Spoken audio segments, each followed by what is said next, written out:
tonight. It was howling out yesterday. It's barreling in today. And here's a look at the lineup for Chris Lemonis and the Bulldogs. 15-7 overall, 1-3 to start SEC play. You see Ace Reese, he's highlighted with good reason.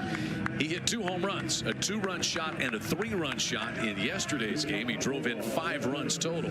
Reed Stallman, Bryce Chance precede him, then Noah Sullivan and Hunter Hines, who has 58 career home runs. That is tied for the active lead amongst Division I players currently. And it's the first start of the series for Gatlin Sanders. He came on as a defensive replacement and then got 1 at bat in yesterday's game, but he gets the start at second base for the Bulldogs today. You see what's at stake. Mississippi State trying for their first SEC series win. They were swept by Texas on opening weekend, and Oklahoma won 2 of 3 in their road debut at South Carolina last weekend. This will be their first ever SEC home series win. Reed Stallman, 2 of 8 this weekend with a double and a run scored. He has started all 3 games. Kind of a 4-man outfield rotation for Chris Lemonis and the Bulldogs. 0-2 the count, 96-mile-per-hour fastball. So we were asking Skip Johnson about the switch, you know, with Kyson Witherspoon Friday. Then you go with a different starter and you go with Kyson's twin Malachi on Sunday. And he said you really can't tell them apart. As the 0-2 was swung on and missed, it's an opening strikeout for Malachi Witherspoon. And he said I really can't tell them apart other than their jersey numbers, and that one's about an inch taller than the other. Yeah, and it's a good idea to split them up. Like I said, they're kind of similar pitching styles. You know, both throw hard. And you mix Crossland in this weekend, left-hander, so you got a right-hander Friday, left-hander Saturday, and back to Malachi on Sunday. So that strikeout there is the 23rd of the season. There's Kyson Witherspoon. What a couple of pitchers we had on Friday night. Kyson Witherspoon and Pico Khan. That was a pitcher's duel. Kyson Witherspoon went 6 2/3 innings, gave 1 earned run with 11 strikeouts, and suffered his first loss of the year. Pico Khan went 6 innings of 2-hit ball with 10 strikeouts for Mississippi State. Yeah, both those guys were electric Friday night. I don't know if you're going to see 2 guys go up against each other like that very often, even in the SEC. You know, they could be SEC co-pitchers of the week for those performances. Bryce Chance is 4 of 9. He's driven in 2 runs this weekend. Slow chopper, and Witherspoon will just let that one roll foul before he touches it. So the count is 1-2 on Bryce Chance. Bryce Chance, senior out of Ridgeland, Mississippi. They call him Beans. Batted a little further down in the lineup each of the first 2 games, as he was 5th in the lineup. They moved him up to 2nd. A little bit of change, as we said, with Gatlin Sanders coming into play second base today. 3rd year as a Bulldog for Chance. He was the toughest player in the SEC to strike out last season. But he's in a hole 1-2 against Malachi Witherspoon. A lot of foul balls. We had about 350 total pitches thrown yesterday. And yeah, I don't know, maybe 50 pickoff throws? Yeah, there was a bunch. And a lot of foul balls yesterday. we learned some things about the rules. It was, I mean, it was a cornucopia of things.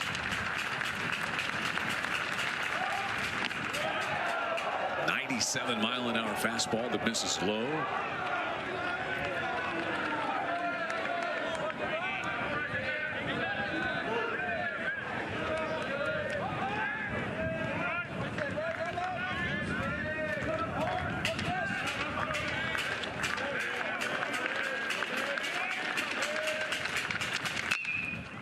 On the ground to the shortstop, Willits. And over to first, 2 gone. One of the big differences in yesterday's game was that right there. Yeah. Oklahoma 0 errors, and Mississippi State had 5. Yeah, they struggled in the field defensively yesterday. I think all 4 infielders had an error. and maybe was there one on the right fielder maybe? Yes, and, So, and even probably another one you could have charged at first base yesterday on the back part of the double play that led a run score. Yes, the one that was dropped on the double play turn. Here's Ace Reese, the hitting hero yesterday for the Bulldogs with his 2-home run day. But that's not unexpected for him. A lot of pop. The Houston transfer, 8 home runs, is tied for 9th in the SEC. And 32 runs driven in is 8th in the conference. And this is what Chris Lemonis and the staff expected, bringing him in from the Big 12.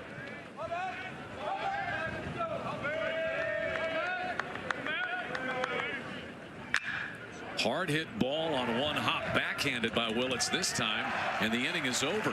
Reese hit that ball hard, but Willits had him played perfectly, and it's a 1-2-3 inning for Malachi Witherspoon. Oklahoma's batting lineup comes your way, but the bottom of the Lemonis used for him was dependable, Rich, and you love having guys like this. Yeah, very consistent.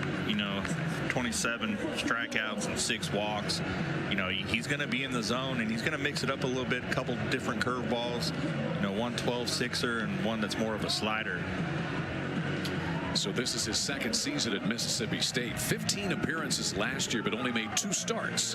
And he was a starter at Miami and is once again at Mississippi State. So this is his 6th start. His longest outing was 5 innings against Queens. Last week against Texas, he went just 3 2/3 and gave up a couple of earned runs before giving way to the bullpen. Wind blowing in, and when you broadcast games here, you almost lose sight of just what a factor the wind is at this ballpark. Rich, you played in this stadium and coached here for many years. It may be the biggest factor in this stadium. Yeah, for sure. The wind always plays a role, and you got to change your approach.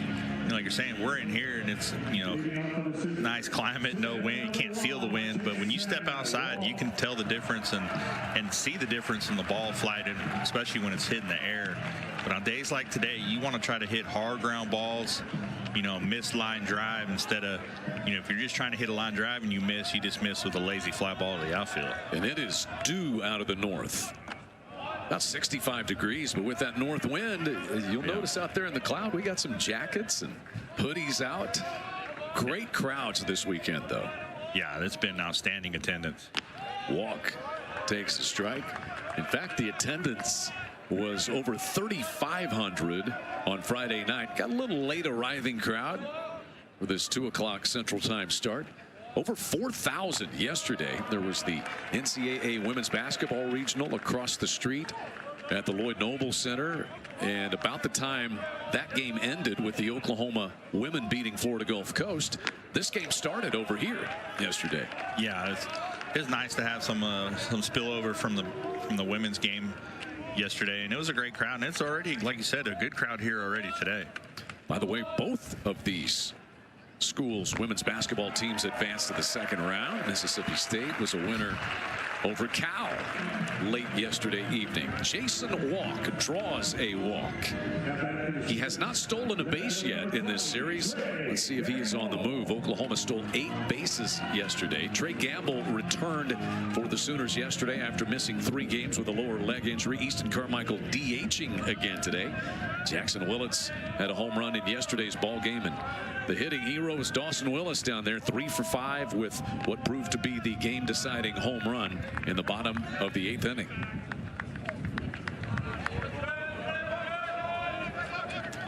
There's Dawson Willis. He also stole 3 bases in that game.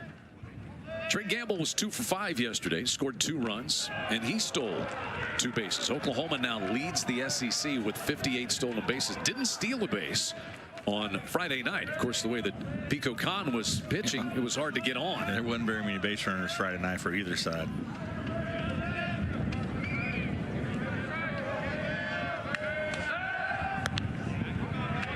And Walk, very adept in the stolen base area. He's 7 of 12 this year. I don't know how many of those caught stealings were on throws over to first that picked him off, rather than just being thrown out at second base.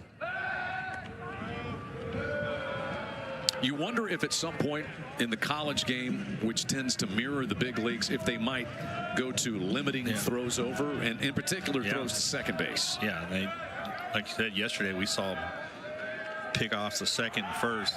Walk is on the move. A good pitch to throw, but Walk slides in underneath the tag. Joe Powell doing the catching. Is the really tough to watch injury to Ross Highfield, who was hit in the head by a pitch. Let's look at Jason Walk going in once again. Yeah, got a good jump.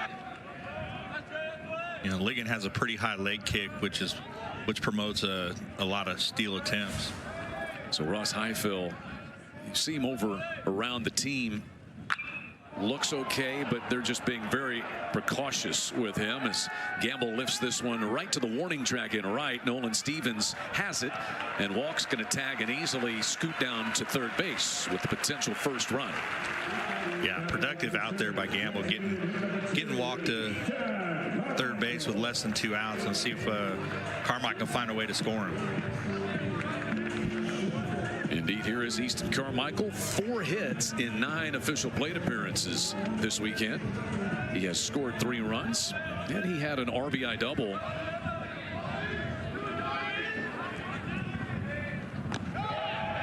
First pitch is a strike on the outer half, and Carly has a little bit more on Easton Carmichael.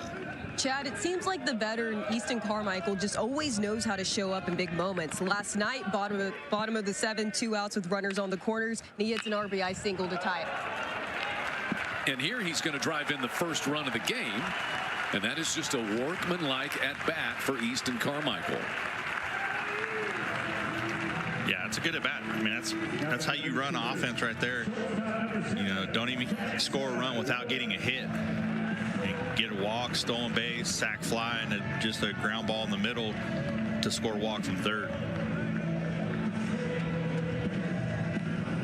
So walks, steals second, goes to third on a fly ball by Gamble, scores on the ground out by Carmichael. 1-0 Oklahoma.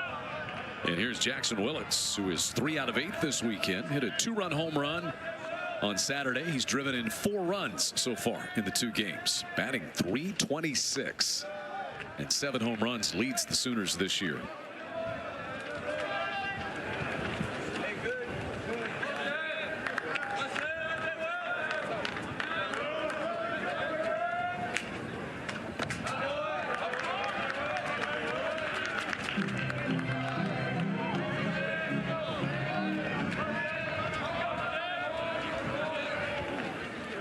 Full-time out of that kind of stretch mini windup, if you will, for Carson Liggett.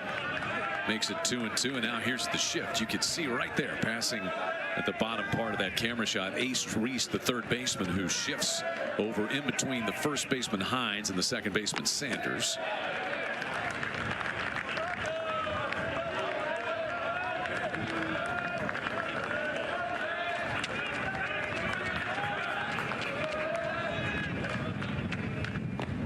And there's ball 4.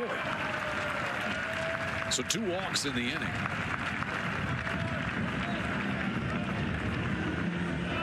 Yeah, pretty good at bat there by Willits. You know, took a couple close pitches for balls. See if Taki can do something with 2 outs. Jackson Willits can't run and is a threat at all times. He's 5 for 5 in stolen bases this season. Dayton Taki 1 for 8 this weekend. This fly ball will slide foul toward the Oklahoma bullpen. Dayton Taki has drawn good reviews for his defensive prowess over at first base. Yeah, he's pretty good over there. He makes it look. He's had some picks from bad throws and makes it look easy. You can appreciate a good first baseman, can't you? Sure. Yeah, there's nothing. You got a good guy over there that's really good. You just got to get it close, and you'll know they'll catch it.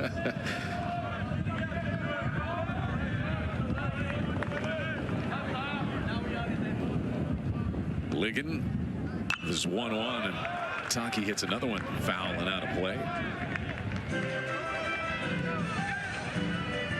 Taki coming from the Fort Worth area, Weatherford High School, and then Weatherford College there, just to the west of Fort Worth. Dad Dwayne played baseball at Tarleton State. Late jump there. Willits kind of a delayed steal. Oh, wow. He swipes it. There's nobody at third on the shift, and Willits is all the way to third base. What a base running maneuver by Jackson Willits. I don't think I've ever seen that, Rich. No, I haven't. It was a good delay steal. They ran a delay steal yesterday also. That's just heads up base running, knowing that the shift was on. There's nobody over there at third base. So 2 stolen bases there for Jackson Willits. On 1 pitch. On 1 pitch.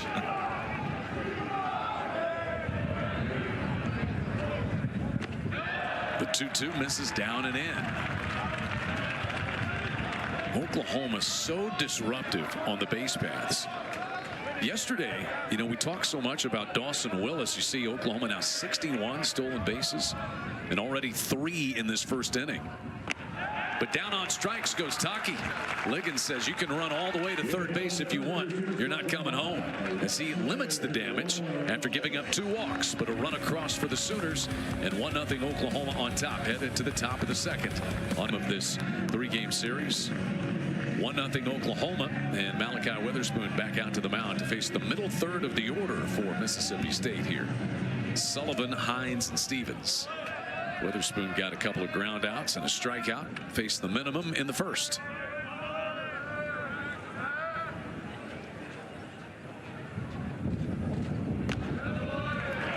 No, Sullivan is 4 out of 8 this weekend. Just a real good professional hitter. .419 average. Yeah, that's a good way to describe it. He had a bat yesterday. He fouled off 4 or 5 pitches before reaching base. To the right side, ranging over goes Branch, and he'll deliver it over to Taki for the first out. Now back to the Bulldogs, first baseman number 44, Hunter Hines. 4 up and 4 down for Malachi Witherspoon, and he will deal with Hunter Hines, who hit his 58th career home run yesterday. 4 for 9 on the weekend. 58 career home runs, moving him into 3rd all-time in Mississippi State history. And he is tied atop the charts amongst active Division I players career-wise with those 58. You see the Bulldogs career leaders, Clark and Palmero.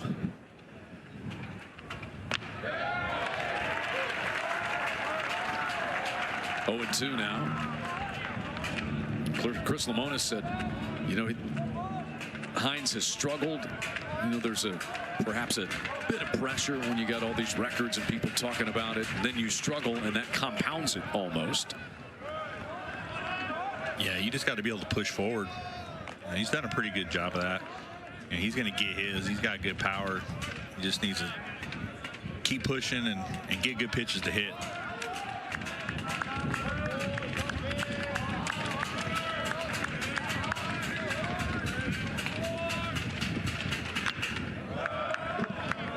Count stays 1-2.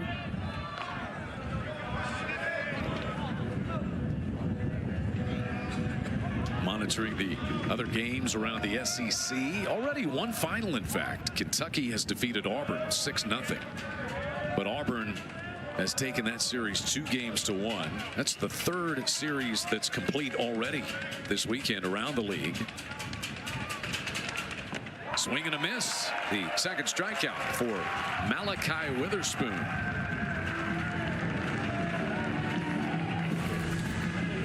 Now back to the Bulldogs, right fielder number 56, Nolan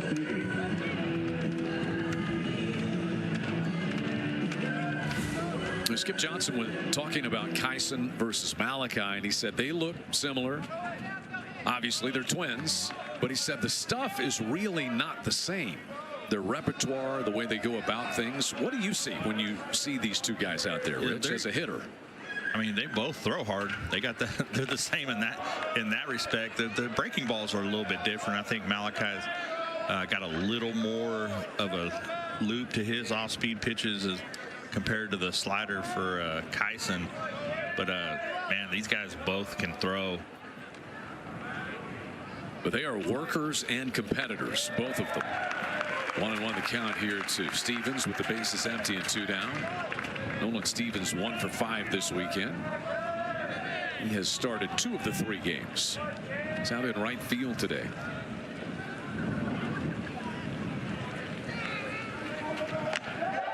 One and 2 now. Just a fastball. Yeah, just 96 on that, on the outer third. That's tough to catch up with.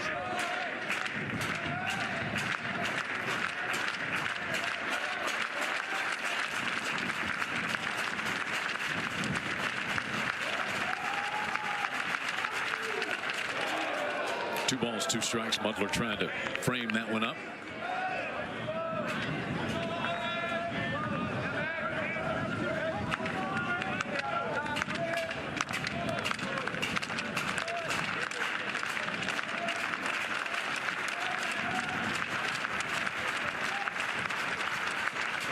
Oklahoma with the shift on here, and this one is rocketed toward left and played on a hop by Trey Gamble.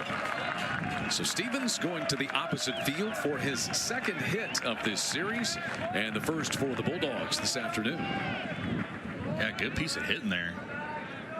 He let that ball travel, get deep, and just drove it into left field.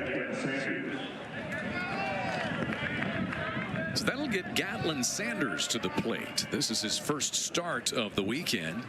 He did come on and hit in Saturday's game. Really came on as a defensive replacement late in that game and wound up getting a plate appearance, but making his first start today. Bulldogs have just tried to lock down the defensive element at second base. Had 4 or 5 guys play second this year. And Sanders is out for a start today. Yeah, it's been a revolving door out there at second base for the Bulldogs. They're just hoping somebody can lock down that position.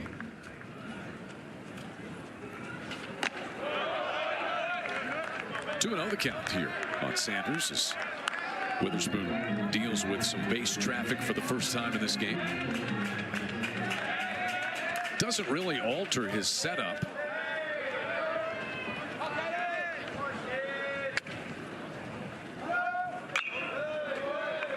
Couple of steps towards second base by the base runner Nolan Stevens, and then Sanders fouls the pitch off.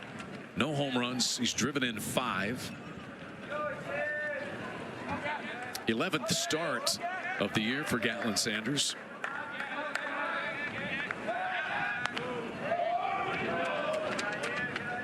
We had several reviews in yesterday's game that were overturned on the bases. Yeah, more than usual. Especially the one at second base with Branch stealing. You know, the ball beat him, but you could see on the replay that the glove stayed between his arms the whole time, and he touched the base, and then shortstop Cup ended up tagging him basically on his chest.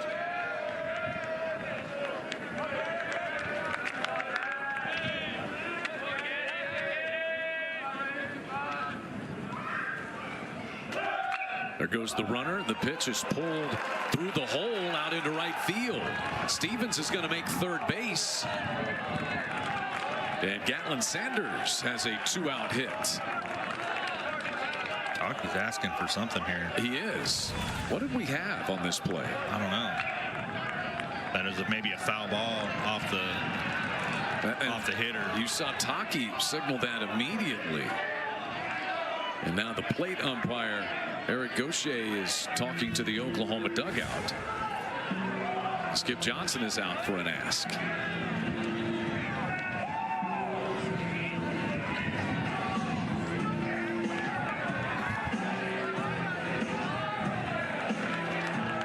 But to no avail. See, I think might have hit his top of his foot. And I'll tell you this, the reaction of Gatlin Sanders would tell you that it hit his foot. But he'll take the base hit. Runners at first and third now. Here's Joe Powell. So the tying run is at third here for the Bulldogs.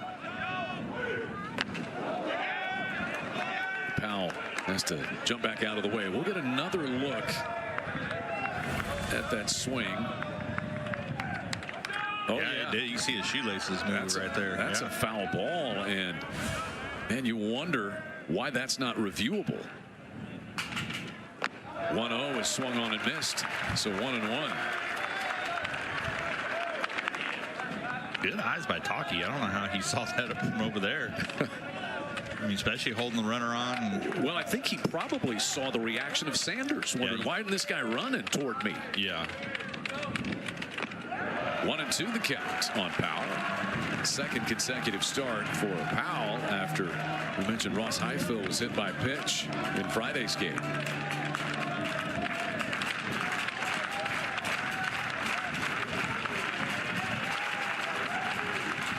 Swing and a miss, so it won't matter.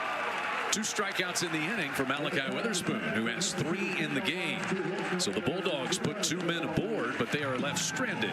And Oklahoma comes to the plate with a 1-0 lead in the bottom of the second inning behind the right-hander Malachi Witherspoon, who's got 3 strikeouts. Carson Ligon back out for his second inning of work, due to face Kyle Branch, Sam Christensen, and Scott Mudler. Oklahoma with a run despite not having a base hit in the first inning. Here's Kyle Branch, 1 out of 8 on the weekend. Stolen 3 bases. And batting .342 on the year. Home run, 17 runs driven in.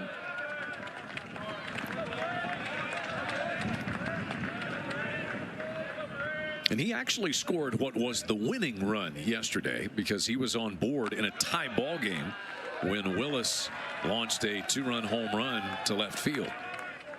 Oklahoma winning 13-11. What a wild game. 2 balls, 2 strikes here, but Oklahoma led that game 7-0.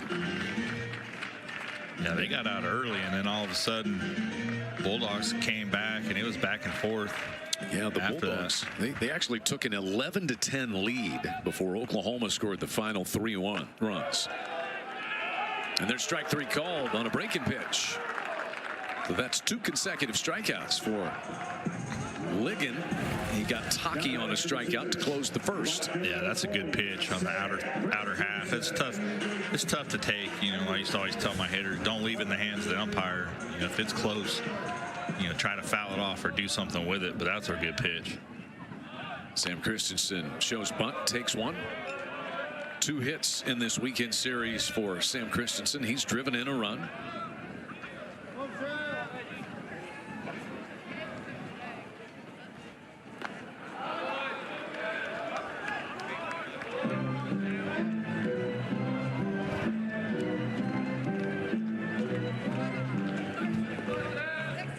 Sam Christensen transferred in from South Mountain Community College. Excellent eye for the strike zone. He has 24 walks on the year, which is tied for 3rd in the SEC.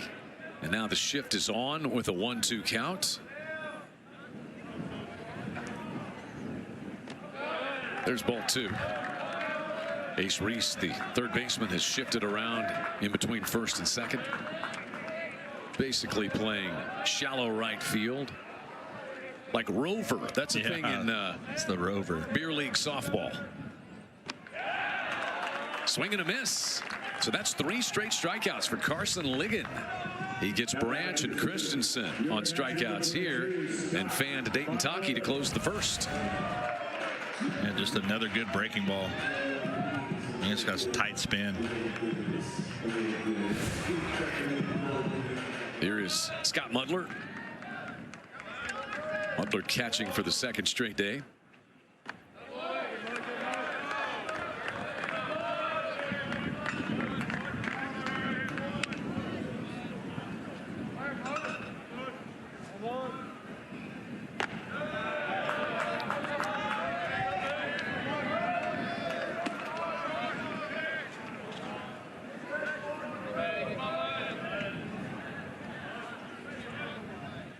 So Ligon has missed with 3 straight.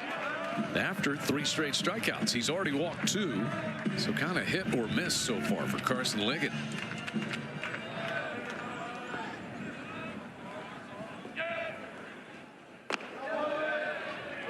And 3-1 now to the Oklahoma catcher. Fastball at 94 miles an hour.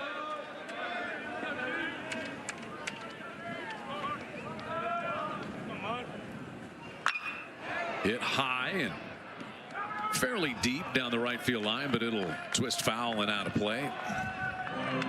Had it stayed fair, catchable for the right fielder Nolan Stevens.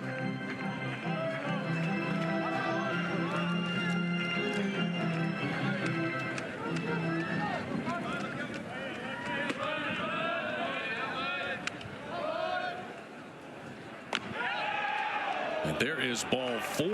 Very close pitch to Mudler. Mudler stood there for a while just to make sure he called it a ball. Should I go to first base now? Yes. Here's Dawson Willis.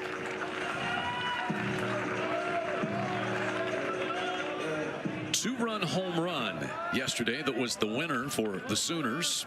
He's driven in 3 runs in the series, 3 for 8 at the plate. And he also stole 3 bases. He really impacts the game when he gets on base. Yeah, he's got good speed. He's a tall guy, you know, long gait, but he can run. We've seen him beat out a couple infield hits. There goes Mudler. The pitch is up and in, and the throw off target into center field, and Mudler is shaken up. He has not gotten up after his headfirst slide at second base. He just landed wrong. Might be his shoulder. Yeah, he's kind of favoring, it looks like maybe the right shoulder, Rich. Yeah, I think he landed on that right shoulder first. Maybe he popped it out of joint or something. And there's Skip Johnson coming out to check on Scott Mudler.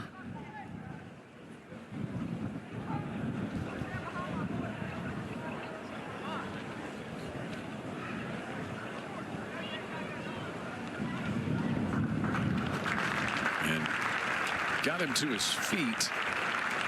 It's Melissa Hampton, the Oklahoma trainer, out there assisting him. Yeah, right there. It's hard. Right, separated that shoulder a little bit. And head first dives can be risky business. Were you a head first guy or feet first? Just depend on the situation. Usually try to read the fielder and you see which way he's going, or if I knew I was going to be safe, I'd go feet first. But you find it kind of simple. But when I was in spring training with the Padres, we used to have sliding practice all the time. Yeah. So that's Malachi Witherspoon, the Sooner pitcher, who is headed out. And now he's jogged back over. He was ready to go. And they say, whoa, hold on a minute. Gavin Jones. And Gavin Jones, one of the other Sooner pitchers, will jog out there. So now we'll see what this does for the lineup. They're going to have to burn the DH if they bring Carmichael behind the plate. And you would think that's what they will have to do here, though.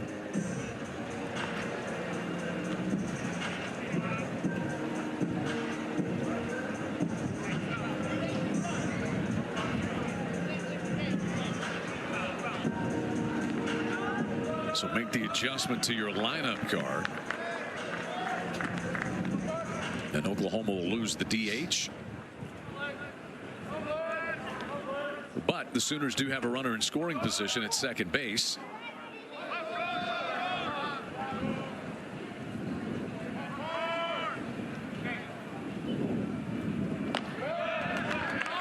Willis was kind of sitting on one there. Yeah, it's that good breaking ball again from Ligon.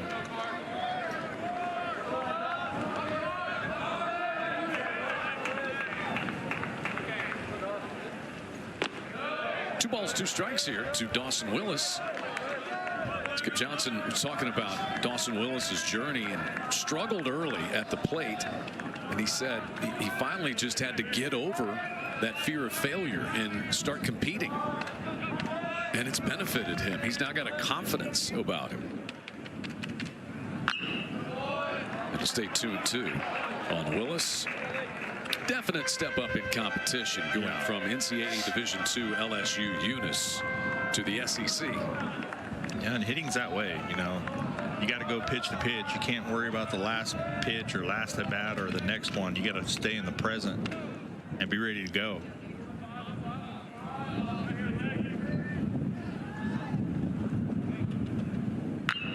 Hit hard to left field in front of Stallman. Jones is around third. The throw will be cut off, and Willis slides in safely at second, having driven in the second Sooner run of this game. Dawson Willis continues to produce. A 2-out single to left makes it 2-0 Oklahoma. Yeah, good piece of hitting again. Willis looked like another breaking ball, went down and got it. Drove it into, see it right there, that breaking ball fell high, hangs up there, and he puts a good swing on it, drives it into left field for an RBI. And you see that speed, him getting to second on that throw in. And they throw in behind Willis with the shortstop Dylan Cupp taking the throw as Jason Walk steps in for the Sooners. 4 runs driven in this weekend now for Dawson Willis.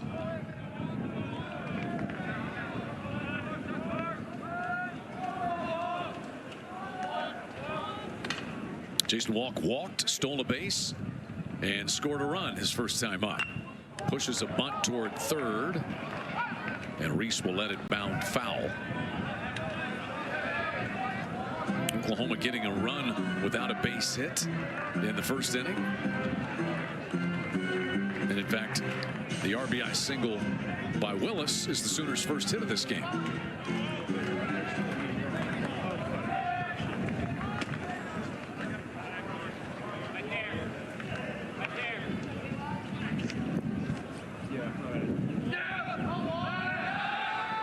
Ligon once again throws out.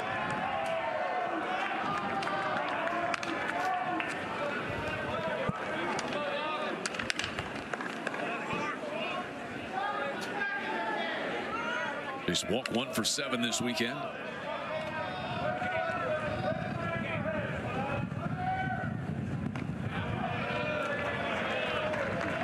He homered in back-to-back games. Sunday in the series finale 1 week ago today at South Carolina, he hit what was the game-winning home run in the top of the 10th inning. The Sooners won 2 of 3 at South Carolina. 1-2 now the count.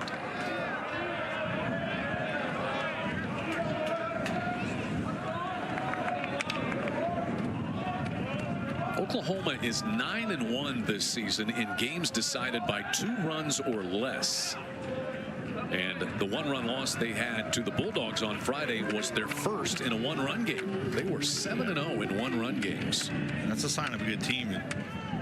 Guys that can win the close games.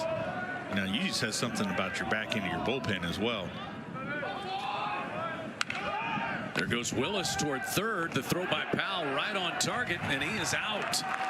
So Joe Powell guns down Dawson Willis to close the inning. Jason Walk will be at the plate for the Sooners in the 3rd inning, but a good throw there by Joe Powell finishes things. Oklahoma gets a run on a hit. Nobody left. The Sooners have a 2-0 lead. We move to the 3rd. It's the DH, but he will have to come in and catch after the injury to Scott Mudler. We'll see who bats in the number 8 position when that rolls around again for the Sooners. But Gavin Jones came in to run for Mudler after he went down, and he came in to score the 2nd run in that bottom of the 2nd inning. 9-1-2 in the lineup. The scheduled hitters for the Bulldogs here: Dylan Cupp, Reed Stallman, and Bryce Chance to face Malachi Witherspoon. Gave up back-to-back singles in the 2nd, but got a strikeout to finish it. And he's got 3 strikeouts through his first 2 innings.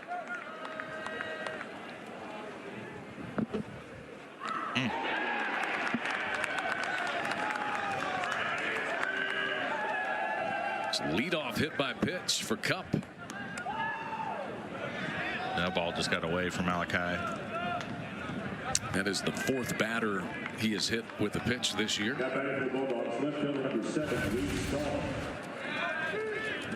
Ooh, yep, right in the back. Just let it go too early.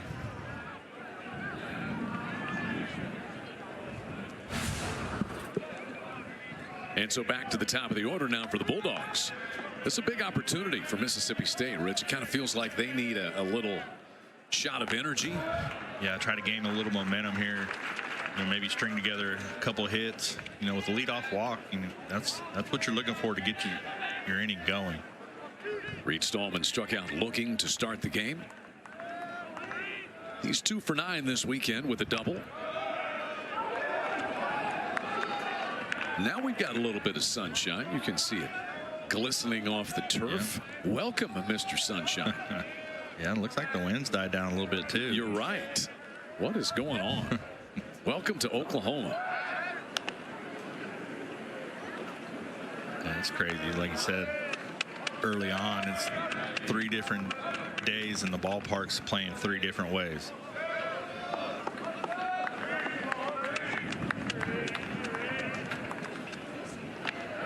A lot of these SEC ballparks impacted by wind, smaller ballparks. This one is 410 to the alleys in left center and right center. And we saw Ace Reese hit one way out of here yesterday. Wind helped it a little bit, but it was going to leave one way or the other. Right back to Witherspoon. He'll throw out and get the force play with Willits, but little trouble coming up with it at second base, so only the force play at second. And the Bulldogs are telling Dylan Cupp to stay put. They may want to have a look at this one, see if that throw. Mississippi State is challenging the out call at second base. That throw pulled Willits off the base or not? That is our second base umpire, Brandon Cooper, who is the crew chief. Once again, the centralized replay in the SEC. We'll take one more look.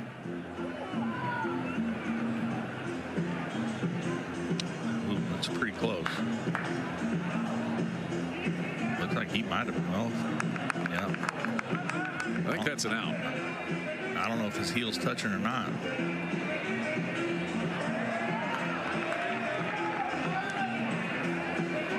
When he catches it, is it? Wow, the Hawkeye review system is fantastic. They're showing the down the line view on the in-house video board. Yeah, that was a one hopper back to Malachi. He just kind of just laid it out there instead of letting it go. When it left the bat, you thought it was a double play, didn't right, you? Yeah, right off the bat. That's routine. There's what they have shown here in the stadium. If you can't see the ball there. After review, the runner at second base is safe. Mississippi State has 2 challenges remaining. So Dylan Cupp stays put. And the Sooners have committed their first error of this game.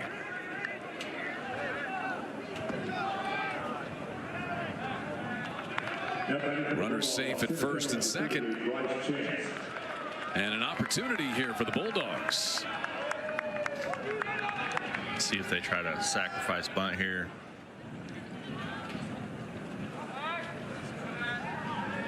Bryce Chance.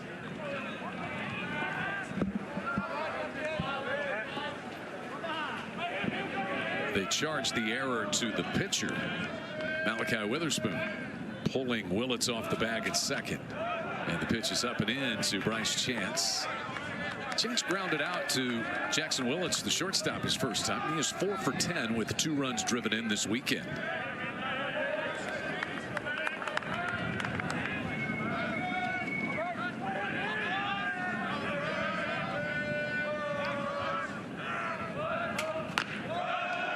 And now 2-0.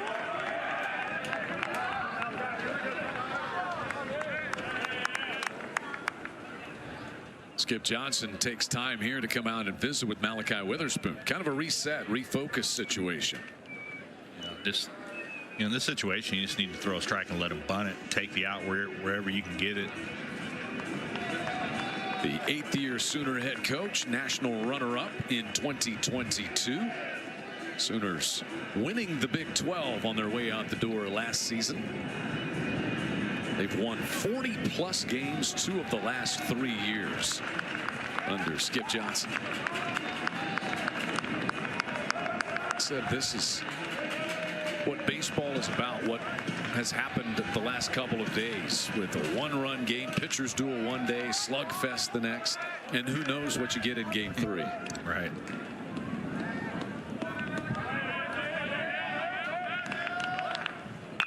Bunted toward third. 2-1 the count. Yeah, in this situation, if you're Bryce Chance, you're just trying to bunt it and make the third baseman field the ball. That way he vacates third and allows the base runners to move up.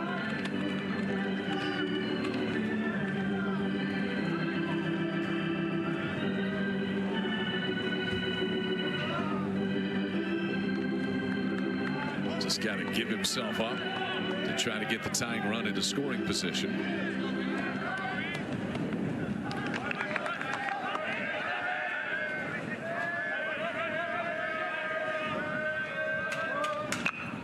This one will stay fair. Witherspoon's only play is to fire to first, with the throw taken by the second baseman Branch for the first out. And so Kupp is down to third, and Stallman is the potential tying run at second base. He threw a fastball down there to Taki. And you just never know. Pitcher, you cut that ball a little bit on the throw over, and then the merry-go-round starts. I've seen it several times. PFP plays and pitchers throwing balls down the line all over the place. Here's Ace Reese, who hit a hard ground ball to the shortstop Willits his first time today, and homered twice yesterday. This is kind of how you draw him up right here, isn't it? 6'3", about 205 pounds, a third baseman who swings from the left side with power. Yeah, he, like I said, he hit that second home run he hit yesterday was a bomb.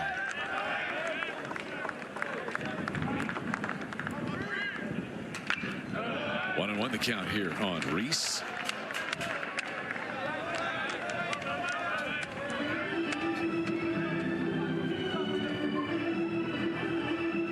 Reese was from Dallas,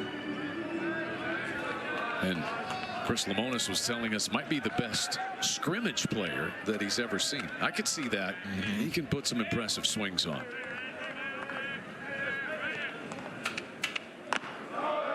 Two balls and a strike.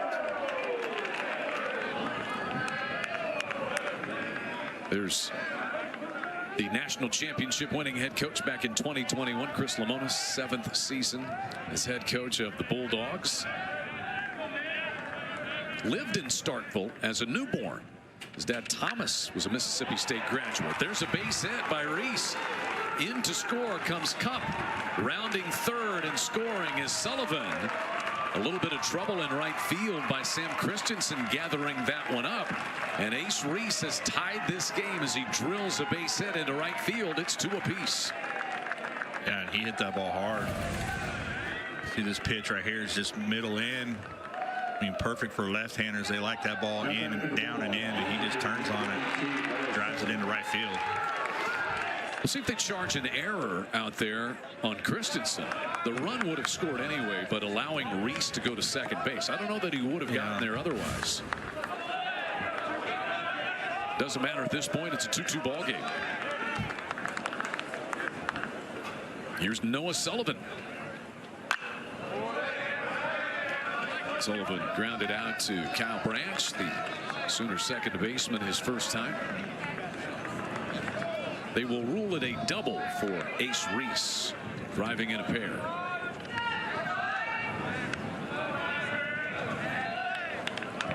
Eighth double of the year for Reese. He's driven in 34 runs now. This one is well hit to center field, but the wind is going to beat this one down. And it's caught in fairly medium shallow left center by Walk. And that got up into the teeth of the wind. He did get under it a little bit. Yeah, but I mean, you see that ball just kind of stopped and hung up there. Yeah, you were talking about it. It's almost like it goes up a ramp, almost up an elevator shaft. When it's coming down, it's almost straight down.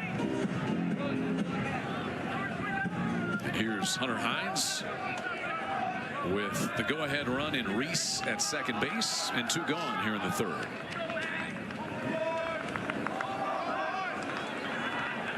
Hines struck out back in the second.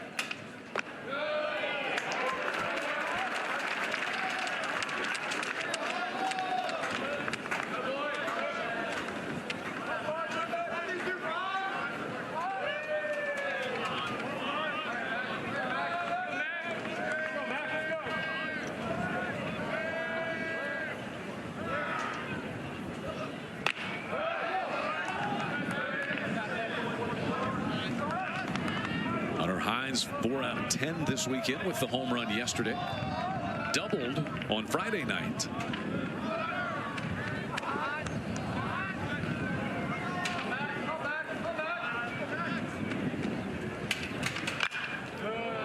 And 1-2.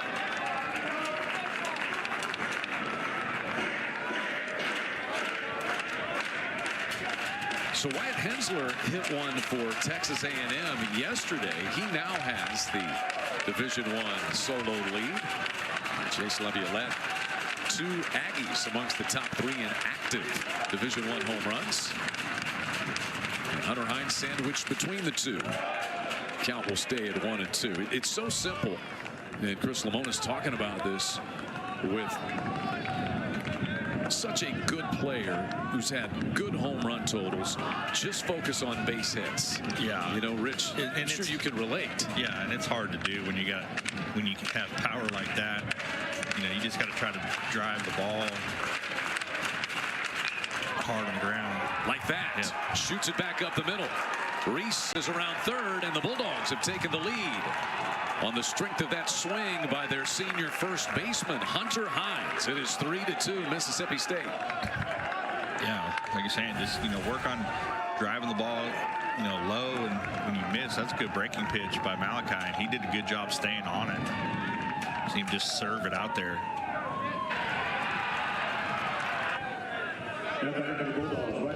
So the Bulldogs have taken the lead in this rubber game, 3-2.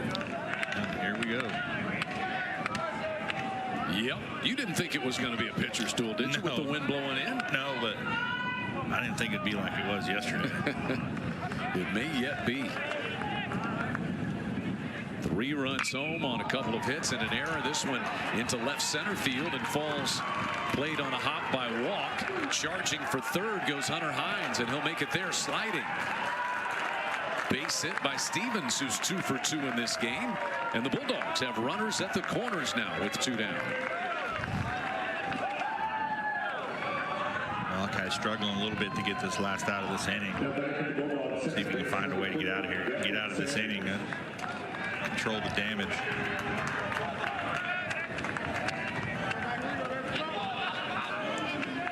Three hits, 3 runs, a Sooner error that has cracked the door open.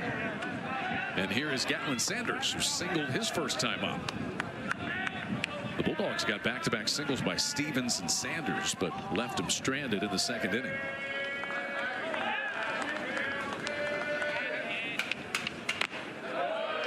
Just a little bit outside there. Yeah, remember that error would have been was a double play, a routine double play ball. He might have been out of this inning if you just play catch.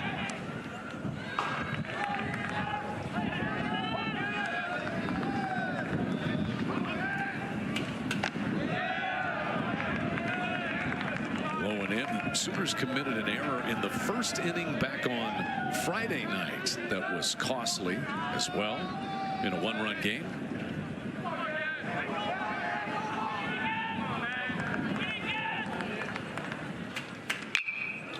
Is fouled past the berm.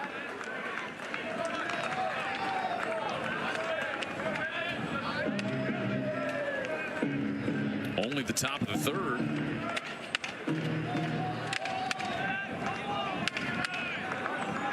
Malachi Witherspoon, 53 pitches.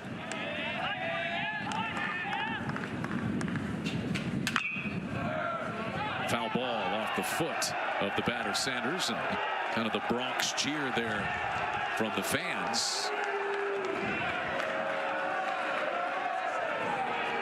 It was Gatlin Sanders the first time, as a matter of fact, who hit what on replay was a foul ball off his foot, but it was ruled fair, and he got a base hit out of it.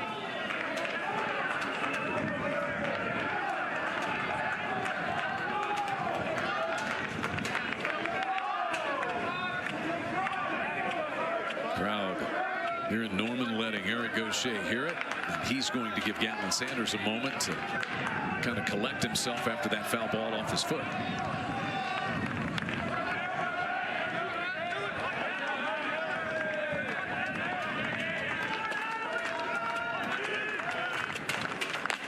And a full count now. The walk loads him up. And Stevens will be off on the pitch. Had 24 runs and 31 hits in yesterday's game. Not saying we're headed that direction here today, but the offense has certainly come to play for the Bulldogs. There goes Stevens from first, and a foul ball by Sanders. So you look at the other SEC series that are wrapping up today. Already a couple of them that are finished. A sweep by Vanderbilt and Texas A&M this weekend after their win yesterday. Tennessee taking 2 of 3 from Alabama. We mentioned Auburn takes 2 of 3 from Kentucky. So those series are already done. This is the rubber game between these two teams.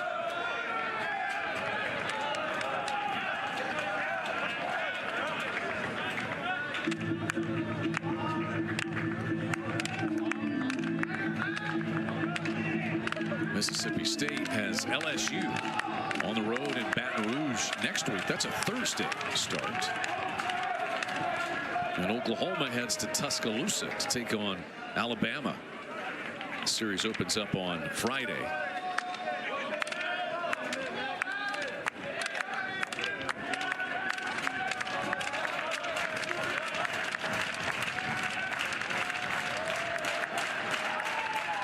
Payoff pitch for Gatlin Sanders. Ball 4 loads the bases. Malachi Witherspoon kind of looking down at his throwing hand, battling a little bit of a blister.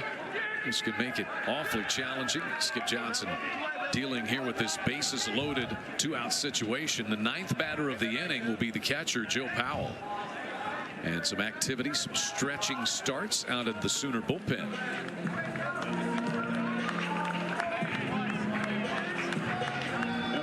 A hit batsman, a walk, 3 hits, and an error.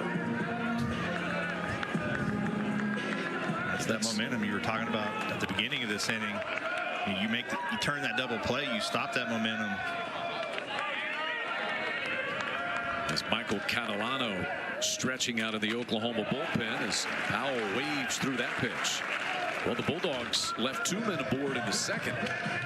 Here they have the bases loaded and a chance to open up some breathing room as Catalano prepares to potentially enter this game. A couple of sweepers there that Powell hasn't had much of a good swing on. Yeah, he didn't look comfortable with that pitch at all. He's kind of waved at that last one.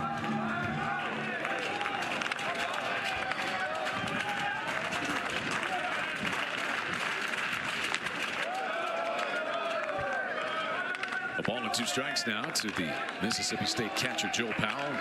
We mentioned he spent a couple of years playing at Cincinnati, then stepped away to be a firefighter. And Mississippi State called, said, would you like an opportunity? And now he's in his 2nd year as a Bulldog. And he strikes out here. 2nd time he has fanned in this game. Malachi Witherspoon able to finish it, but not before the Bulldogs post 3 runs on 3 hits in the inning to take the lead. Bases left loaded on the strikeout, but the Bulldogs now lead by 1. See, taking their series this weekend, but even they lost 2 straight. They lost their midweek game and then lost their opening game this weekend. Hines over to play this one. Underhanded flip to Ligon for the first out as Walk is retired to start the Sooner 3rd.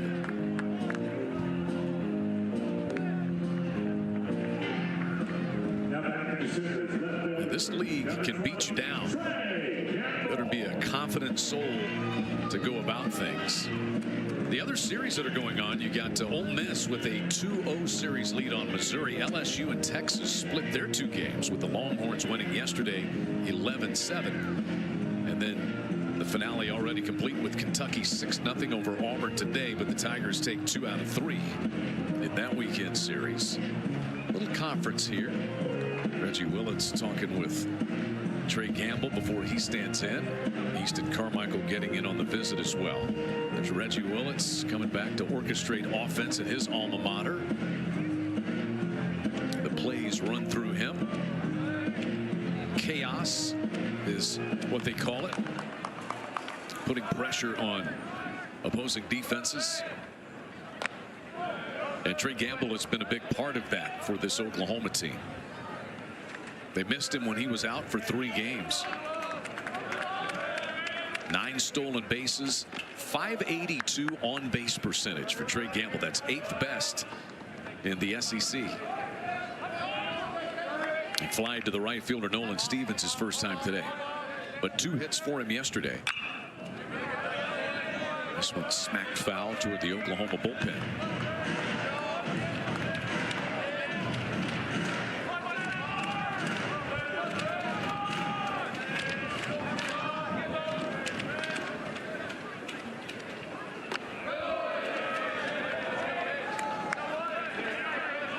Trey Gamble, one of those just steady, consistent guys. Yeah. Not flashy, Rich. No, yeah, he reminds me a lot of Bryce Madron, who could just wear out the baseball. As Gamble flies this one to left, Reed Stallman ventures over near the foul line, and 2 down.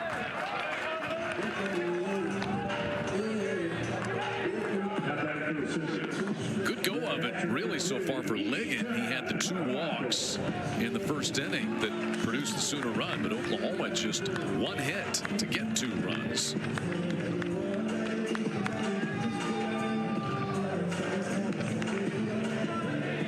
And here's Easton Carmichael now catching. Drove in a run with an RBI ground ball that scored Jason Walk in the first inning. Easton's driven in 2 runs in this weekend series. If you're the Bulldogs, this is how you would prefer to face him, with 2 outs and the bases empty.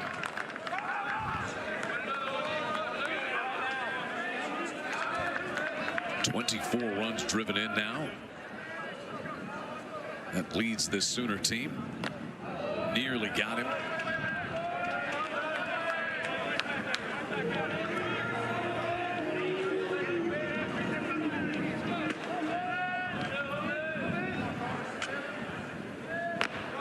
Three and 1 now to Easton Carmichael. A catcher that hits and runs well.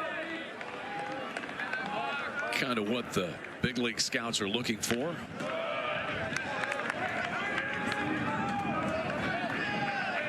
And he had a very good summer with the Wood Bats in the Cape Cod League. This offseason was the MVP of the All-Star game, batted about 300. Keeps the at-bat alive with that foul ball.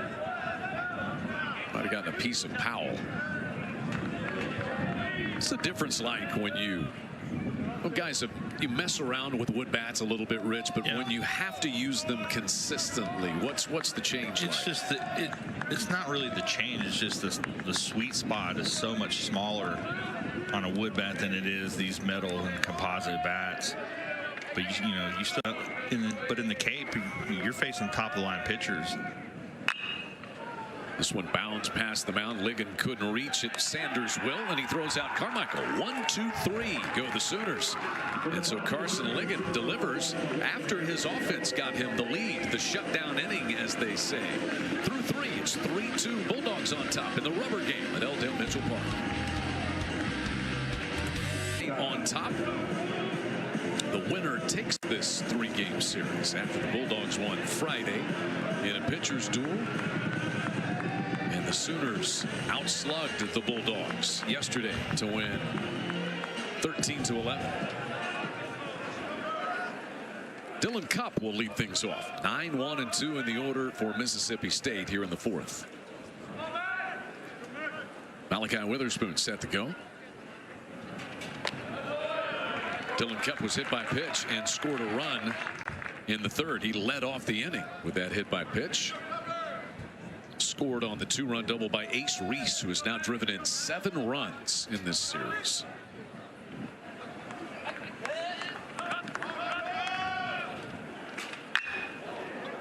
Left center field. Room out there, though, for Trey Gamble. Wynn going to get all over that one. You see just about every outfielder. You go back, and then you have to come in, and settle under it. Yeah, especially the left and center. Like yesterday, that ball right there off the wall, or maybe a home run. Yep. Back to the top of the order for Reed Stallman, who bats for the 3rd time today. He's 0 for 2, but reached on an error and scored a run in the 3rd. He hit that comebacker to Witherspoon. Witherspoon with the man aboard through to second, and it pulled Jackson Willits off the bag. And as you said, Rich, that kind of led to the Sooners undoing in that 3rd inning. Yeah, it would have been 2 outs. Nobody on. Instead, it was 1st and 2nd, nobody out.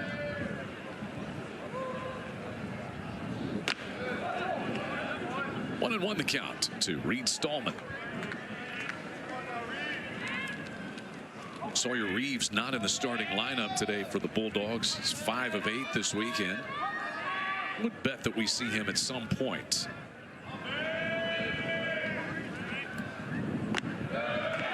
As Witherspoon hits the outside edge with that one. Reed Stallman is a transfer from Campbell University. Hit 15 home runs there last season. 5 home runs this year as a Bulldog. Count will stay at 1-2.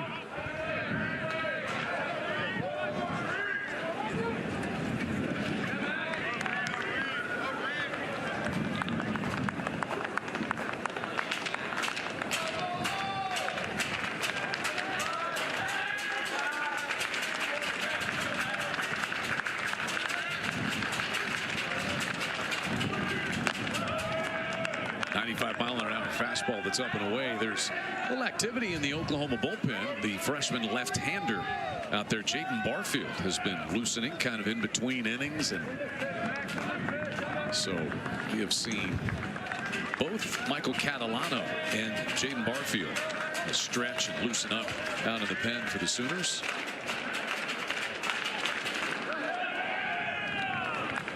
Three balls and 2 strikes now.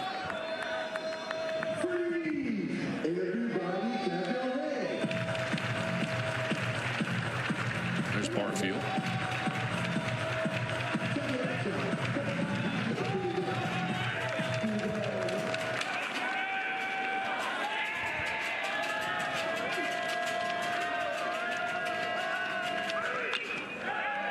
That one barehanded by the on-deck batter, Bryce Chance. Will toss it out of play.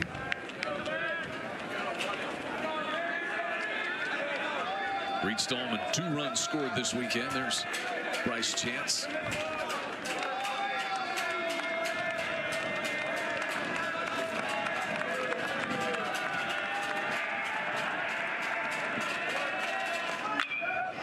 Into the shift and caught. Kyle Branch lunging into the outfield grass to take a base hit away from Reed Stallman. Yeah, nice play by Branch there. Got a good read off the bat. Able to half dive and stab that ball. It's a case where the shift works. If he's in his regular spot, that's a base hit. Yeah, that's a base hit easy.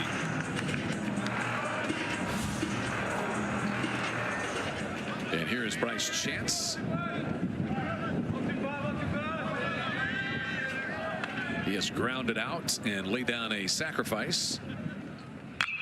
Big high leg kick and a ground ball to Willits. And Malachi Witherspoon works a 1-2-3 4th inning for the Sooners. It is 3-2 Mississippi State on top. Bottom of the 4th coming your way from Norman on SEC Network Plus next.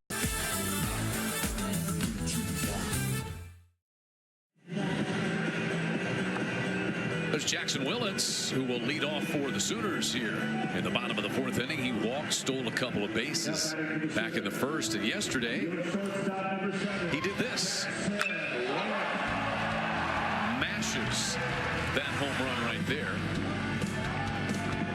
Jackson Willits' 2-run home run in the bottom of the 3rd inning. It gave Oklahoma at the time a 10-5 lead. They had led 7-0. Mississippi State came back to claim an 11-10 lead before Oklahoma won it 13-11. And here's Jackson Willits, driven in 4 runs this weekend. Been the starter from day one as a freshman a season ago for Skip Johnson and the Sooners. Of course, his dad Reggie, the offensive coach for Oklahoma, just grew up in the sport. Had some early struggles as a freshman last year, but hit 10 home runs after the month of April began. And he has just kind of picked up where he left off a season ago. There's Reggie. Got that cup of coffee going.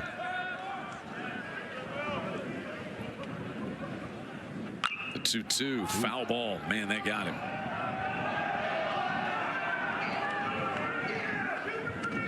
Jackson Willits slowly getting to his feet. We'll get a look and see exactly where it hit him. And he's got that shin guard on too, so I don't know if it got part of the shin guard or hit off his foot.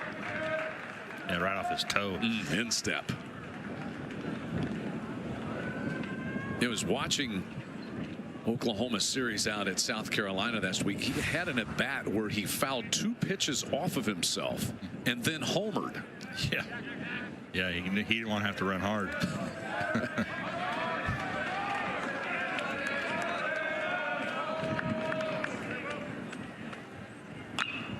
Pretty good swing at that one. It'll stay 2-2.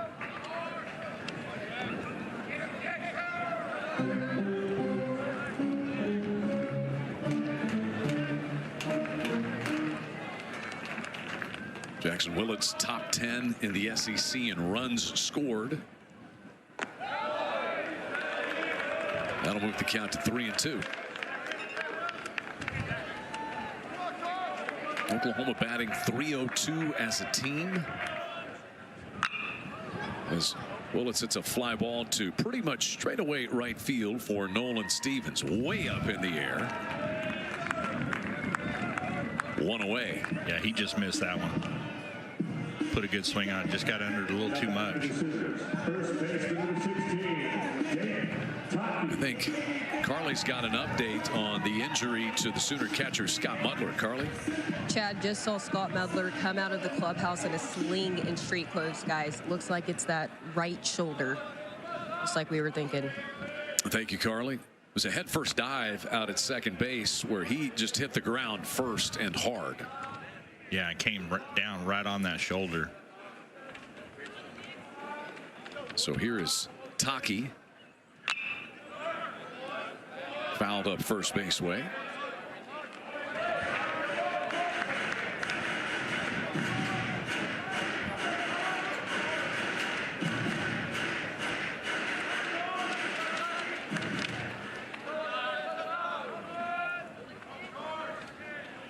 Dayton Taki struck out swinging to end the first inning.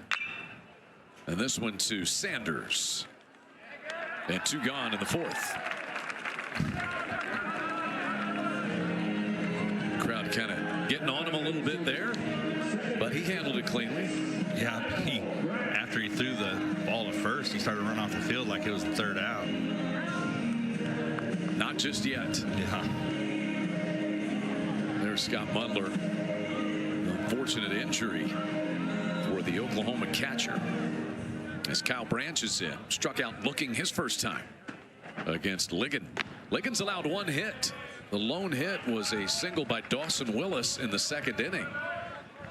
2 walks that have come in to score. Oklahoma got a run without a hit in the 1st inning.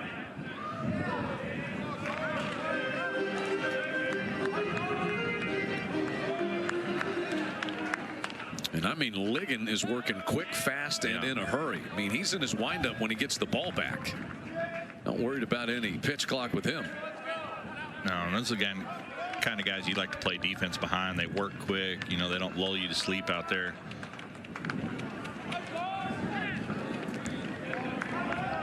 Only thing slowing him down is the plate umpire Eric Goshi's out of baseballs. That may benefit the Sooners, the kind of rhythm that Ligon was in. But he's got a fresh allotment. There's the umpires. Michael Carroll at first, Brandon Cooper at second, and Jordan Farrell down at third. Did he go around? He did. No appeal necessary. Eric Goshi says it's a strikeout. And back-to-back 1, 2, 3 innings for Carson Ligon, who's picking up steam for the Bulldogs. Through 4, it is Mississippi State 3, Oklahoma 2, 1-run lead. And the pitchers sending a lot of guys to the show. This is the list of would-be Bulldogs who should make opening day rosters. We're not quite there yet.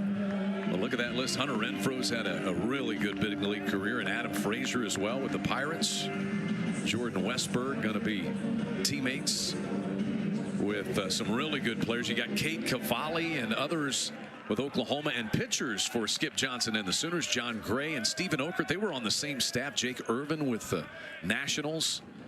But many others that could get there. You could see maybe Jimmy Crooks with the Cardinals.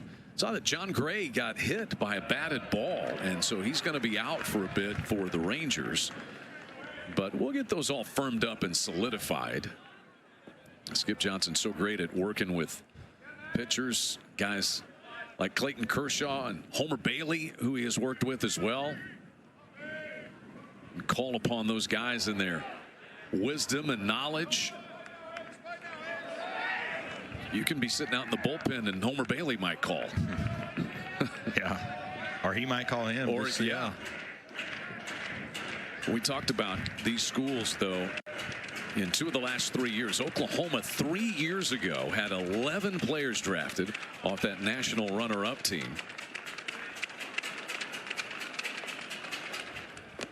The 0-2 is swung on and missed here. And so Malachi Witherspoon just kind of gutting his way into the 5th inning today. Yeah, last inning had a good 1, 2, 3 inning, and leading this inning off with a strikeout. That's the worst swing I've seen Reese take this weekend. He's been hitting the ball hard. Oklahoma, that draft they had with Cade Horton, who went 7th overall to the Cubs. You had Jake Bennett, Trevin Michael. And then about 5 years ago, I think it was, when Cade Cavalli was drafted by the Nationals, Levi Prater, the Cardinals, and Dane Acker by the A's. A lot of pitchers going. And then last year, Mississippi State had 11 guys drafted, most of any school in the country.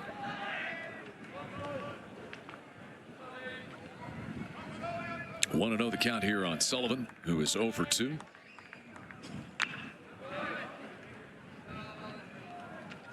Sullivan has grounded to second and fly to center field, wearing that magnificent mustache.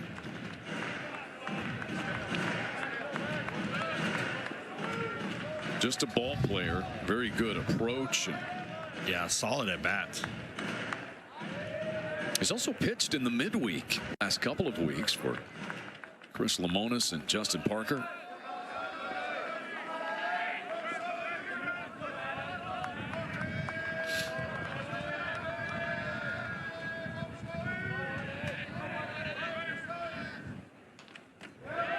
Breaking pitch in there for a called strike. That's a good pitch. If he can keep that pitch working for strikes, he might eat up a couple more innings, I guess, depending on what happens when Butler's spot comes up.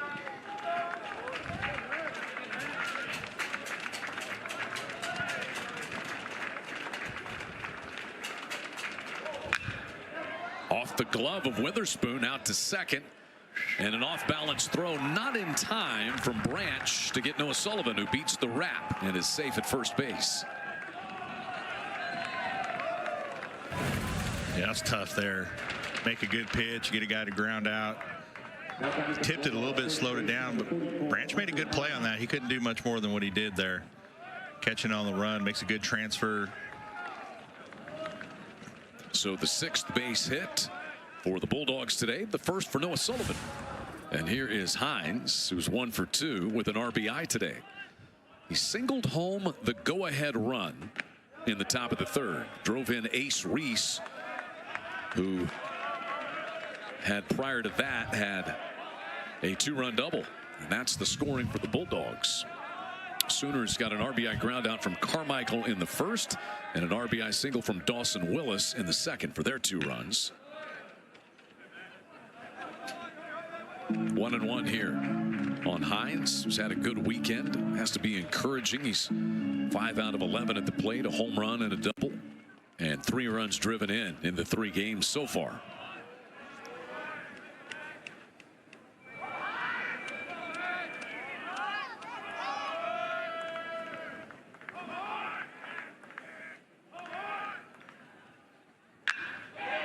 Hit hard out into right field, played on a bounce by Christensen. Back-to-back singles here by Sullivan and Hines, and that's 2 hits in the game now for Hunter Hines. 7 hits for Mississippi State.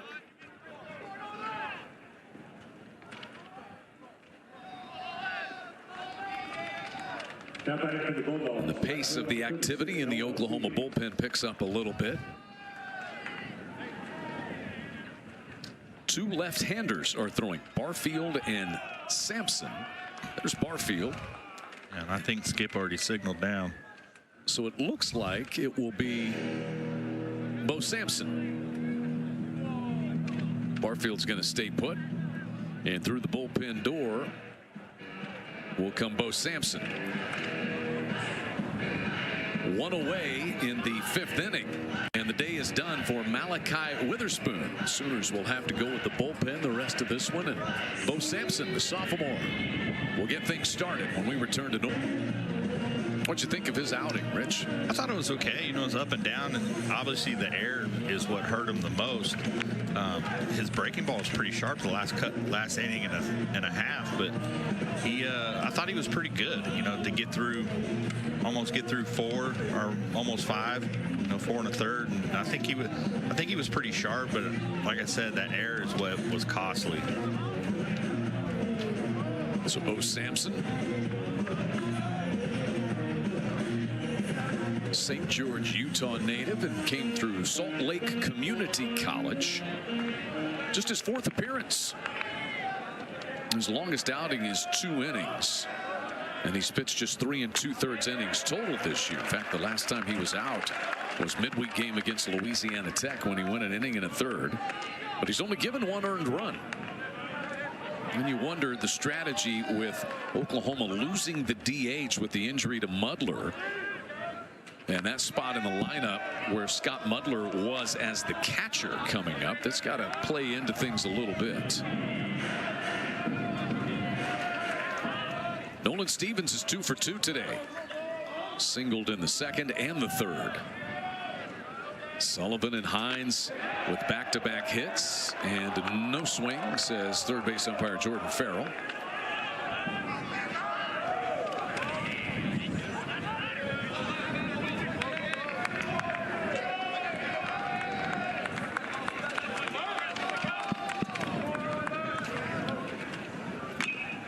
Two balls, 2 strikes now. Nolan Stevens is 2 for 7 on the weekend.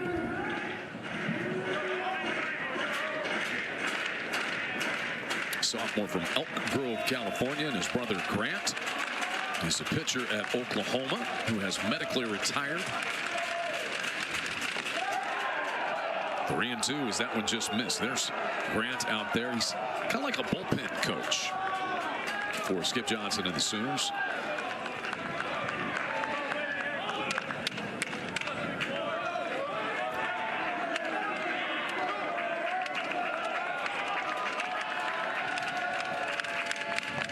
And ball 4 loads the bases with 1 away. Stevens has been on base all 3 times he's come to the plate. Sullivan goes to 3rd and Hines advances to 2nd. Now batting for the Bulldogs, second baseman number 49, Jeffrey Sanders.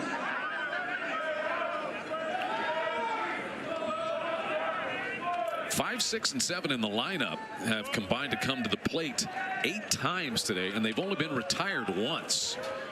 between Hines and Stevens and this man, Gatlin Sanders, who has a single and a walk.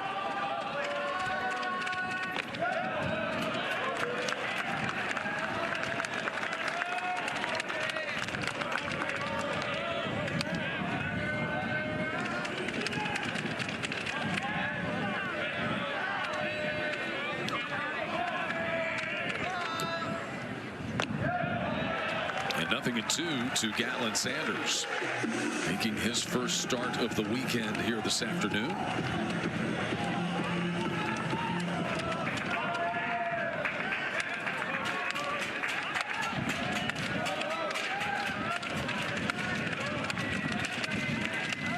Bo Sampson trying to get Sanders to chase one.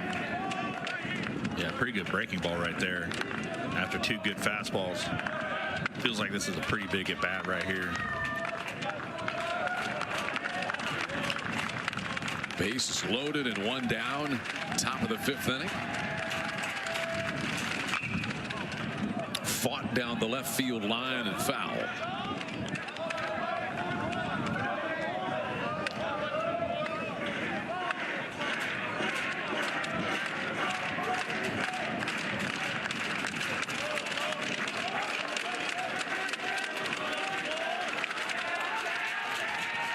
Most pressure situation that Bo Sampson has been in this year, and he gets a ground ball to Branch to Willis for 1, and the Sooners roll it over, their 17th double play of the year.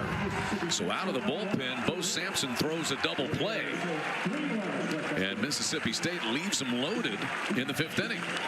We are halfway through this rubber game in Norman. 3-2 Bulldogs on top on SEC Network Plus.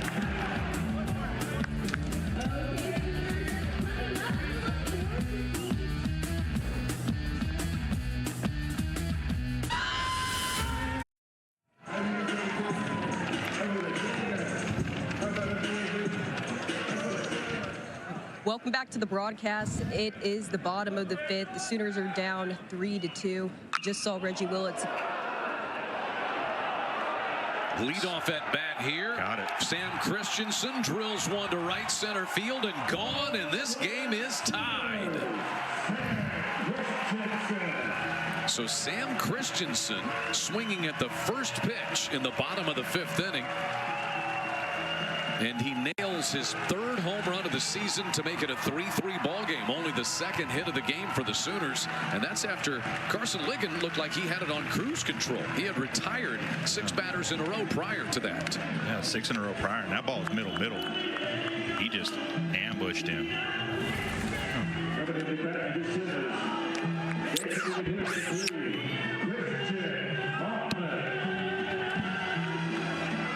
That ball. He hit that so good. That's Oklahoma's 3rd home run of the weekend. And Sam Christensen has his 3rd hit. He has driven in his 2nd run. Now we wondered who would bat in this spot where Scott Mudler had to leave with injury. It will be Christian Hoffman Jr. from Albuquerque, New Mexico, transfer from New Mexico Junior College. Big, strong, physical, left-handed hitter. Hits this one in the air to the left fielder, Reed Stallman. 1 down in the 5th.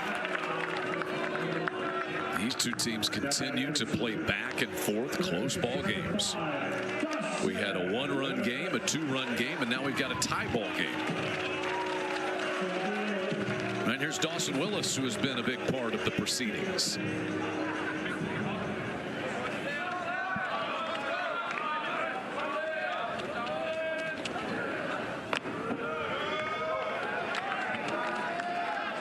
Willis hit the game-winning home run in the 8th inning yesterday. Walked and scored earlier today back in the 2nd. And 0-2. So Ligon settles down after giving up the leadoff home run to Sam Christensen.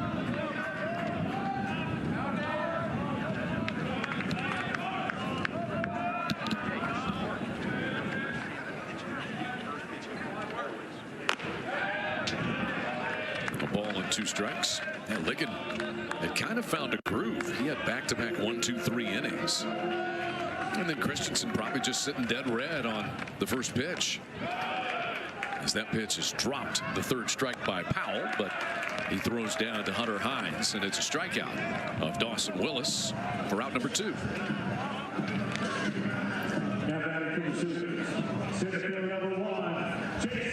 Five strikeouts for Carson Lincoln. And back to the top of the Oklahoma batting lineup here for Jason Walk, who is 0 for 1 with a walk and a run scored.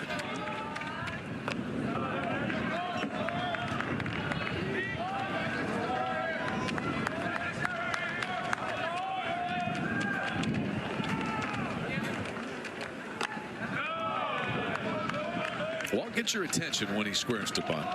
He means it because he has the ability to do that.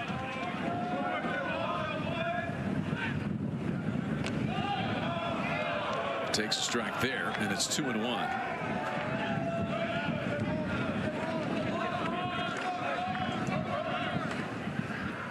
Lincoln working quickly. Right back with strike 2 at the belt.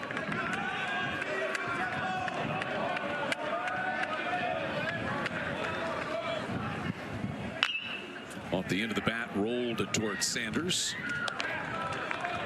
And there's out number 3, but a leadoff solo home run by Sam Christensen has tied this game at 3 apiece. We are through 5. It's the rubber game. You're not going anywhere because it's been great all weekend long. Down to the wire we go. Sam Christensen has made it a tie ball game, blasting this one to right center field. His 3rd home run of the season, and we are tied at 3. There are hundreds of banks out there. This game tied at 3. Oklahoma sophomore right-hander Jason Bowden makes his 3rd appearance in as many games in this series.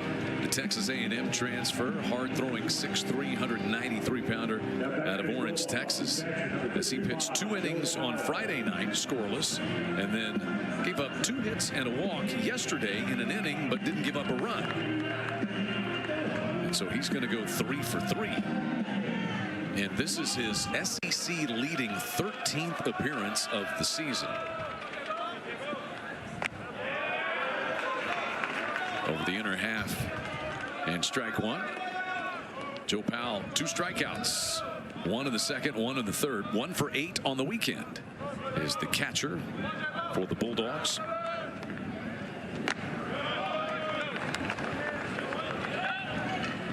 Back-to-back right-handers here in the lineup for Mississippi State. So Skip Johnson's turn to a right-hander on the mound. 1-2. When you lose the DH early in the game, you really have to manipulate and maneuver things. Yeah, because they're not going to let a pitcher hit, so they're going to, every time that spot comes up, they're going to have to pinch hit and change pitchers. 2-2 now.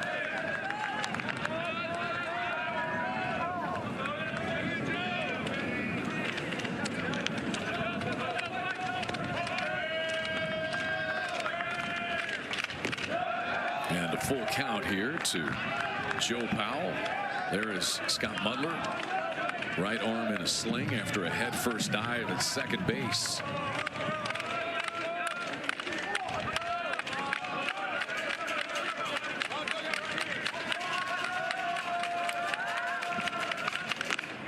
And strike 3 called. Good pitch, hard slider.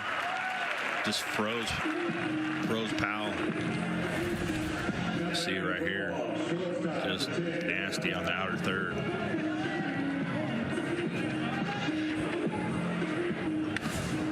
Is that the bread and butter for Jason Bowden? I think so. When he has that pitch working, his fastball is 95. He's going to be very difficult to hit. That's the baked potato, and then you got the steak to go along with it. The bread and butter has been that curveball. That one misses up and in to Dylan Cupp. Now I'm getting hungry. Right. Anytime someone says steak, I get hungry. Still a lot of meat left on the bone in this game. Tied at 3. Dylan Cupp got hit by a pitch and scored a run in the third. He's also flied out to the left fielder Trey Gamble. 1 out of 8 with 2 runs scored in the 3-game set this weekend. Fouled that one off of himself. Came back up and got him. Yeah, not a very good spot either. It was not.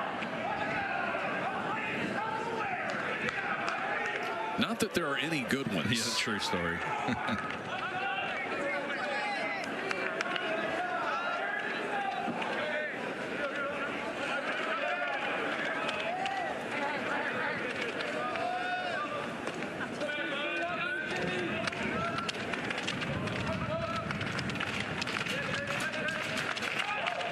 There's the 1-2. It's one thing to first, you got to be reliable coming out of the bullpen. You got to earn some time, and then can you be durable? And 3 games in 3 days is pretty durable. Yeah, no, it's hard to find guys with that kind of bounce back. Fly ball toward shallow center. Wynn's going to knock this one down. It'll be the second baseman Branch to take care of it in very shallow right center field. 2 gone. Yeah, off the bat, I thought that might be in no man's land. Like you said, the wind knocked it down. Branch able to camp underneath it. Like you said about Bowden, I mean, these kind of guys are so valuable to a staff. You know, especially as tough as the SEC is, if you can get a guy that can pitch, 4, 5, 6 innings out of the bullpen on a weekend, that's huge. Man, that's like almost like having that good starter. As you say that, and Stallman gets hit by the pitch by Bowden with 2 outs here. Yeah, we talk him up and he drills somebody. Yeah, like you said, in that many innings is almost like having a 4 starter. Now back to the Bulldogs, center fielder number 30, Bryce Chance. That ball just got away from him. Started it in, and it broke in right off the thigh of Reed Stallman, who was aboard for the 2nd time in this game. Stallman was safe on an error and scored a run in the 3rd. And now Bryce Chance, as the Bulldogs move to the heart of their lineup. Chance, the number 2 batter, but 0 for 2 with a sacrifice today. Hit a couple of ground balls to short. Bowden kind of slipped there. Kinda went to the ground there on that pickoff.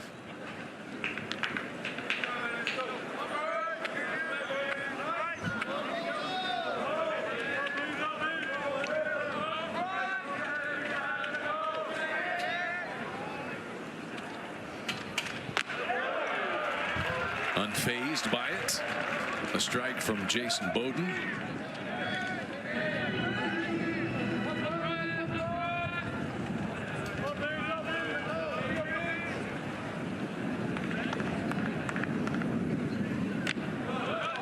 And 1-1, 93-mile-an-hour fastball. Sooners starter Malachi Witherspoon lasted 4 1/3 innings today. Gave up the 3 runs on 7 hits. But his offense has gotten this one tied, so he's off the hook. This one shot into right center, but Walt gets to show off his wheels and chase that one down before it hit the alley. Inning over after Stallman was hit by a pitch. He's left stranded out there. Bottom of the 6th inning coming your way from L. Dale Mitchell Park in Norman. And the Sooners and Bulldogs tied at 3.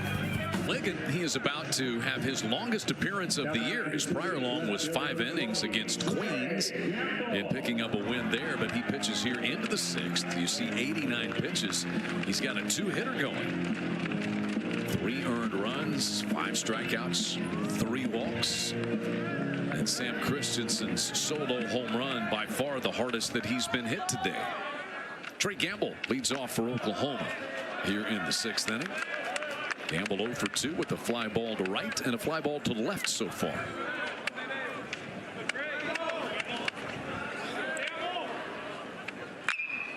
Ropes this one into right field for a leadoff single. Does Trey Gamble, and it's misplayed by Stevens out there. Gamble is into second base.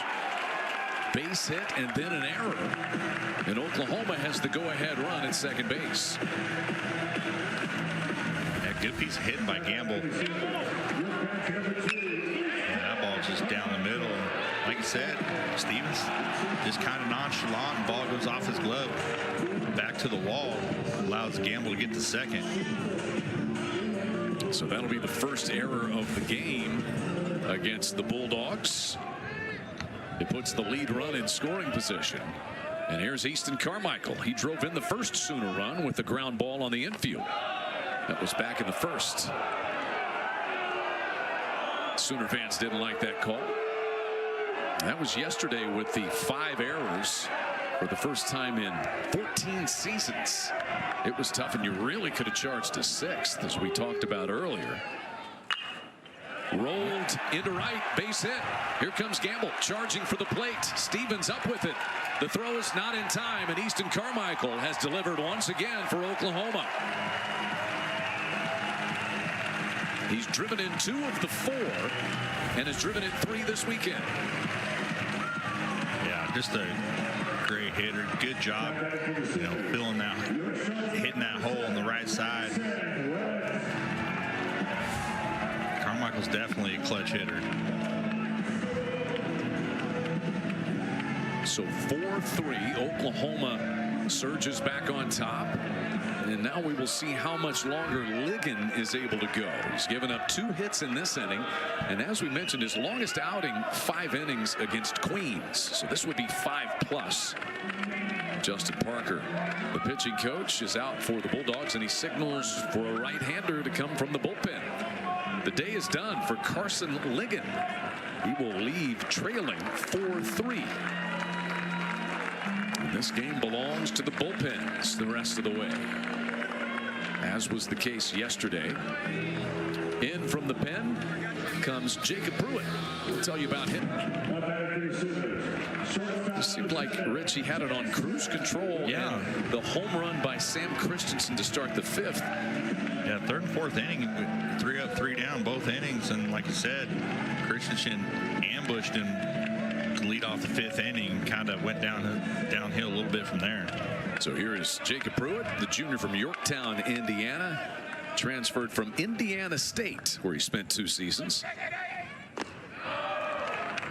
Jackson Willits 0 for 1 with a walk today at the plate for the Sooners.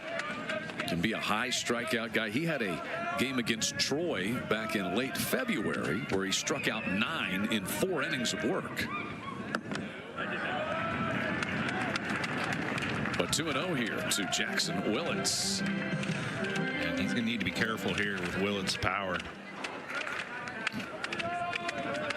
Willits homered yesterday, leads Oklahoma with 7 on the season. And 2-1 now.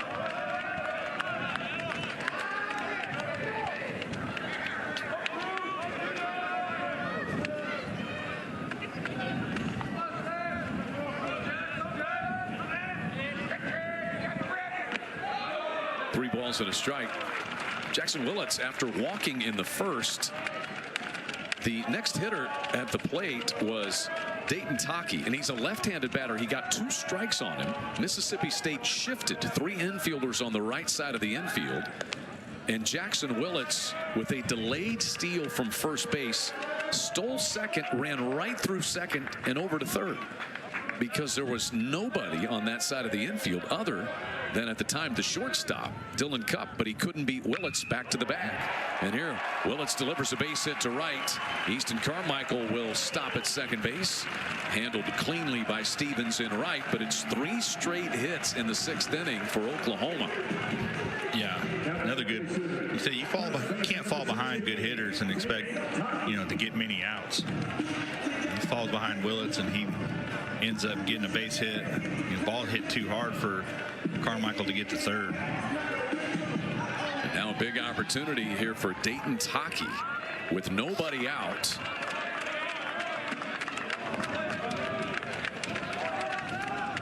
Reese edges in a little bit at third base, and bunt is shown. First baseman's playing deep. This may be one in the situation you always want to bunt it to third, but if he's going to bunt, you can bunt it to first and maybe get on. Down and in and hit him. Clipped him on the shoe, it looked like, and the bases are loaded. Kind of act like he's a little mad about it. Yeah, he did. Heck, that's good. You'd rather have that than give up an out to get back guys in scoring position. I know it hit him on top of the foot and it hurts, but that's just part of it. So bases loaded, nobody out, a run home, and here's Kyle Branch. This is a huge at bat for Branch. Branch 0 for 2 with 2 strikeouts against Ligon today. And ball 1 misses inside from Pruitt. Now Branch with 1 hit this weekend. He's stolen 3 bases.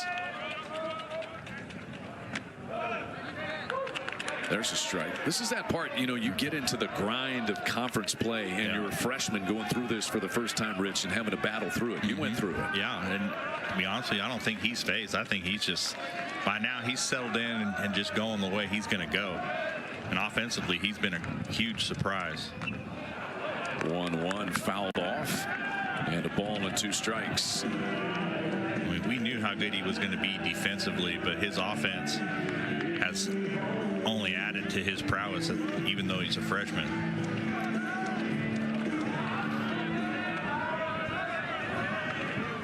Easton Carmichael has the go-ahead base hit in the inning. He's at third. Willits at second. Taki down at first. And another foul ball. Yeah, just foul something off till you get something you can handle. Also becomes interesting here, as you talked about, because Oklahoma with nobody out, and in the hole is that spot in the lineup again, where Oklahoma's going to have to make a choice who they send to the plate.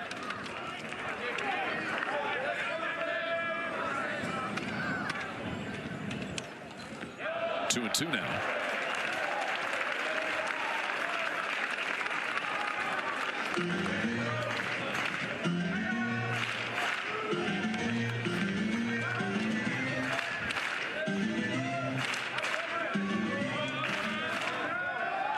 Sooners 2 for 5 with men in scoring position. Bouncing ball to the second baseman Sanders. He'll flip it to Cup. They'll get the out at second base, but Carmichael comes in to score. So it's 1 away and a run across there. Carmichael has now driven in a run and scored a run in this inning. And Oklahoma's lead is 2 at 5-3 on an RBI ground ball by Kyle Branch. Yeah, fortunate that was hit soft enough they couldn't turn the double play.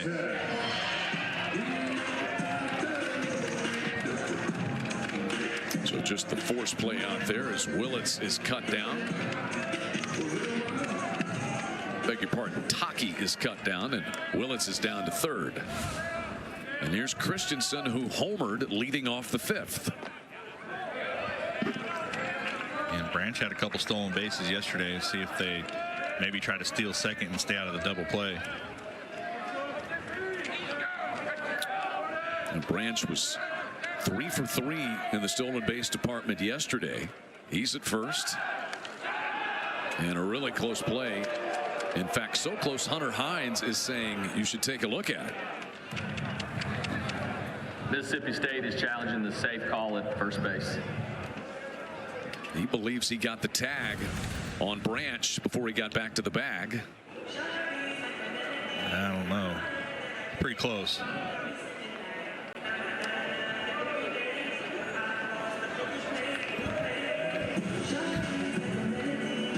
He made the signal quickly. Yeah. But it looked like it was kind of simultaneous tag and on the base. They have the 6 stationary Hawkeye cameras at play in all of the SEC stadiums. The Bulldogs have 2 challenges still remaining. They challenged earlier in this game and won that one. So you hang on to that challenge. So as the review takes place, Hines felt like he got it.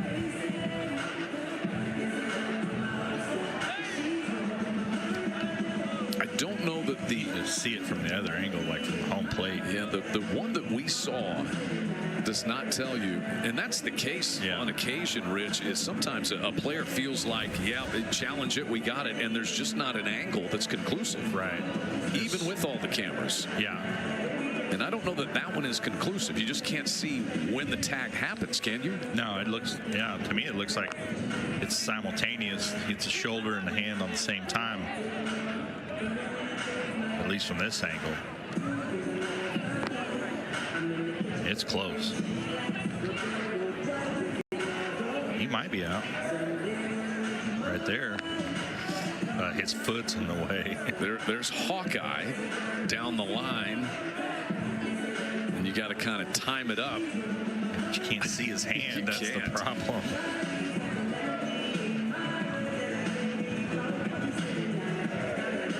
That's about as close as you can see. And you still can't see. It's not definite, but he might be out. After review, the runner is safe at first base. Mississippi State has one challenge remaining. So Chris Lemonis, like you said, down a challenge, and I just don't call on the field being safe, and there's nothing definite.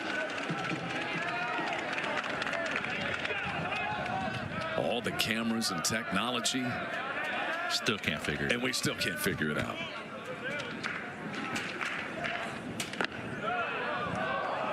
Fastball for a strike there from Pruitt. Sam Christensen's solo home run back in the 5th, his 3rd of the year. Struck out back in the 2nd. Both of them coming against the starter Carson Ligon.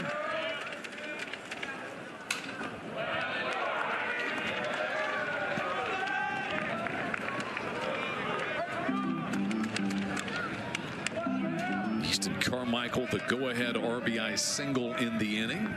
And then Kyle Branch, ground ball, fielder's choice that drove in another run. 3-1 is the count. And in the on-deck circle for the Sooners, it looks like Braden Horton will bat. He will be the 3rd guy to bat in this spot. He'll be the 4th guy to occupy it when you count the pinch runner, Gavin Jones, who scored a run. Another close play over there, first base.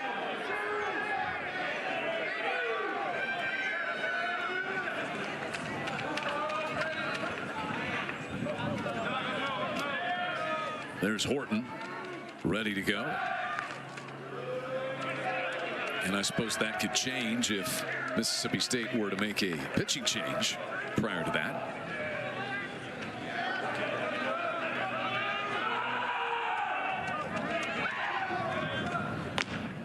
There's ball 4 to load him up. 25 walks drawn this year by Sam Christensen. That's top 3 in the SEC.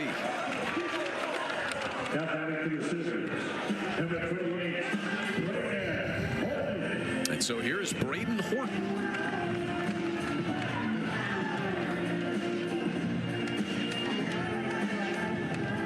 So we saw Christian Hoffman pinch hit in this spot. Remember Scott Mudler, who started as the catcher, he walked and then got injured on a headfirst dive at second base. We saw Gavin Jones run for him and eventually score a run in the 2nd. And then Christian Hoffman hit in this spot and flied out to left in the 5th inning. And now it is Braden Horton who occupies the number 8 position for the Sooners in the order. Bases loaded, 1 away and 2 runs in.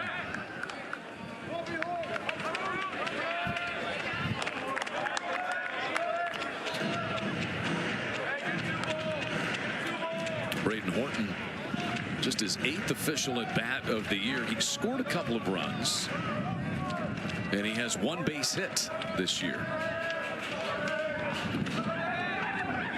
Big spot for him.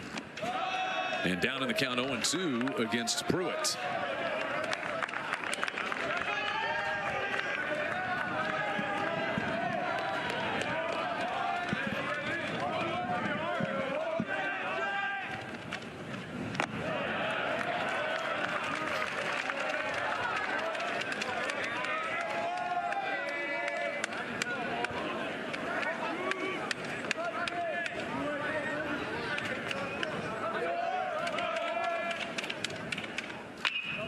Pulled to first, a fair ball picked up by Hines. Head first dive and out at first base is Horton, but a run races in as Jackson Willits scores on that ground ball on the infield, and Oklahoma takes a 6-3 lead.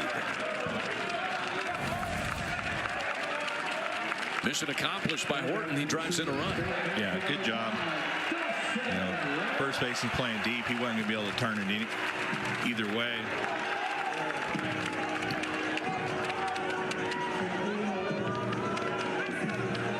But I'm sure that Reggie's happy with that, at least getting one more out of this.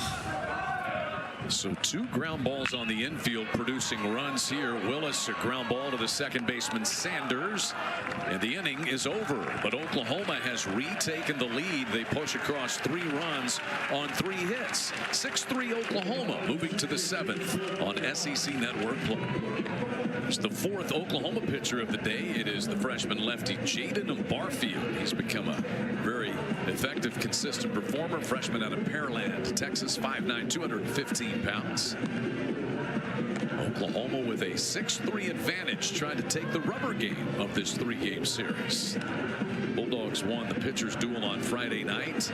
Sooners a slugfest yesterday. And Rich, as you predicted, this one's somewhere in between those 2 games for now. Yeah, for now, yeah. And it's going to be interesting to see what Barfield can do here. If he can, kind of slow things down with the Bulldogs. Been kind of that situational left-hander. You see, he has more appearances than innings pitched, does this lefty, but he has been good when called upon. Just doesn't flinch very much, and he's a strike thrower. Yeah, he does throw a lot of strikes. I'm sure Skip would like to see him get, maybe 2 innings. But if he can eat up this one, it may be Crooks in the 8th. It could be Dylan Crooks, who is the SEC saves leader for Skip Johnson. He's got 6 of them, but he's got wins the last 2 times he's gone out. In fact, Dylan Crooks was the winning pitcher yesterday as Oklahoma rallied for the victory. And Crooks was also the winner back on last Sunday in the series finale against South Carolina. But the big bat of Ace Reese greets Barfield to start the 7th inning. 2 home runs yesterday and a 2-run double today. He's driven in 7 runs this weekend for the Bulldogs.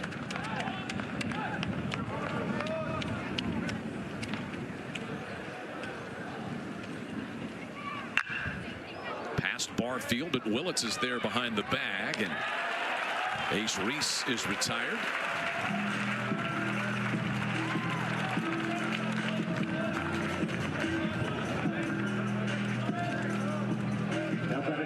Reese is 1 for 4 today. Man, he just hits the ball hard every time he swings, doesn't he? Yeah, and that's a good play by Willits going up the middle. And that's one of those ones, the pitcher's instincts to try to catch it, and sometimes it'll tip off the glove and slow it down, and they end up getting an infield hit. Pitcher's got to try to just let those go. Here's Noah Sullivan. Puts a charge into this one to straightaway center field, but plenty of room to roam for walk. 2 gone. Wrong day for that one. He hit that ball good. Wind's just blowing the other way. Now back to the Bulldogs, first baseman number 44, Hunter Hines. So the bases are empty and 2 gone now for Hunter Hines. Hines has got a couple of base hits and a run driven in today. 6 hits in the 3-game series. Oklahoma shifting. The shifts are a little different, as we've talked about, for different teams based upon your comfortability.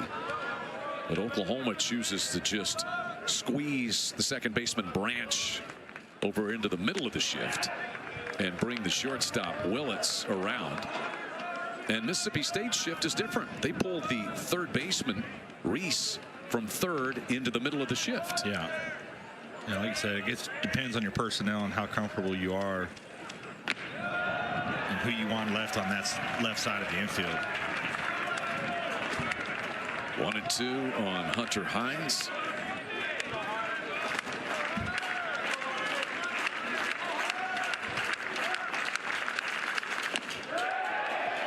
He did not go around. They appeal down to third base. Jordan Farrell says no swing.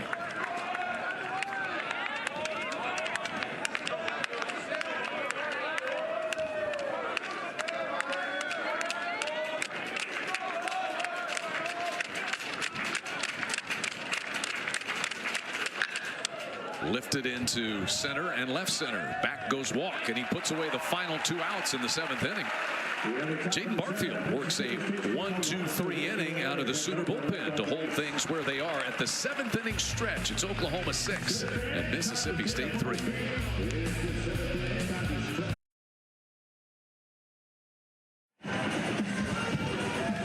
Seventh inning stretch time in Norman with Oklahoma on top of Mississippi State 6-3. Game 3 of this series, with the two teams having split prior to meetings.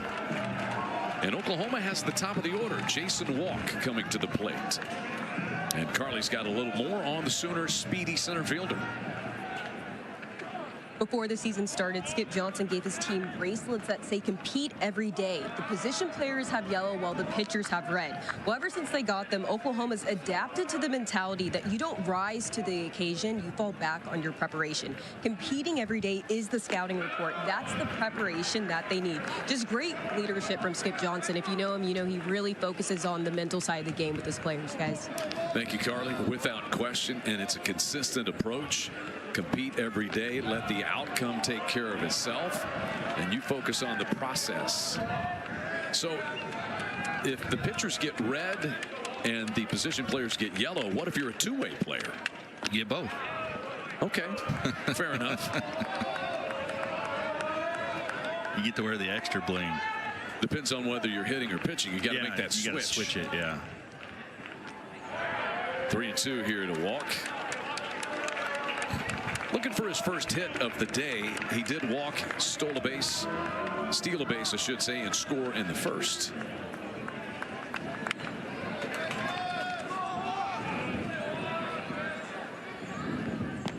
Swing and a miss, drop third strike. Powell will pick it up. And a strikeout starts the seventh. That's Russell Raley wearing the wristband there. Compete every day.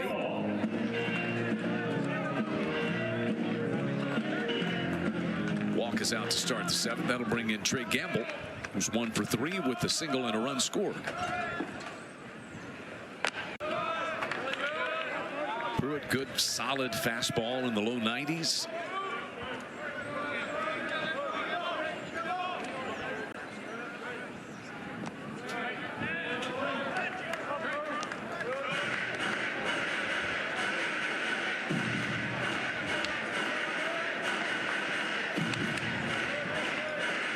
Trey Gamble flied to right in the first inning, flied to left in the third, and then singled and scored in the sixth.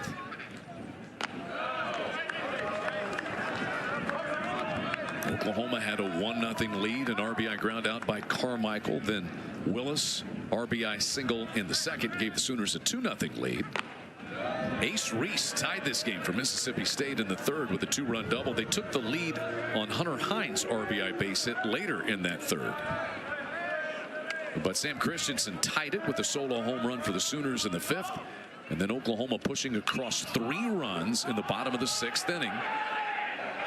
As this one is fouled toward the third baseman, Reese. 2 gone. Trey Gamble pops up.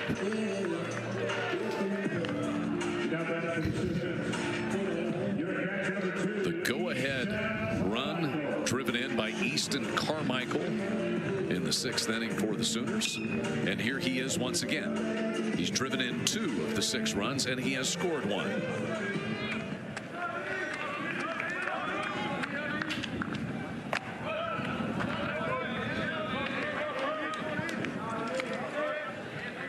Pruitt's been able to live on the inner half to a lot of these guys.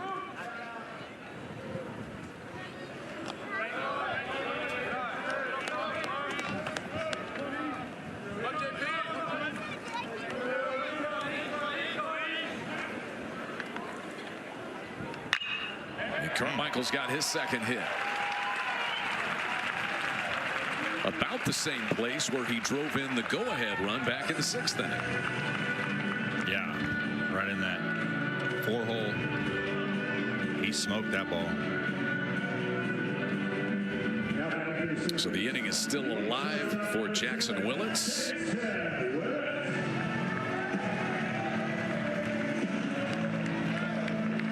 Willits a base hit back in the 6th, 1 for 2 today with a walk as well. And Oklahoma looking to pad the lead with 2 outs here in the 7th.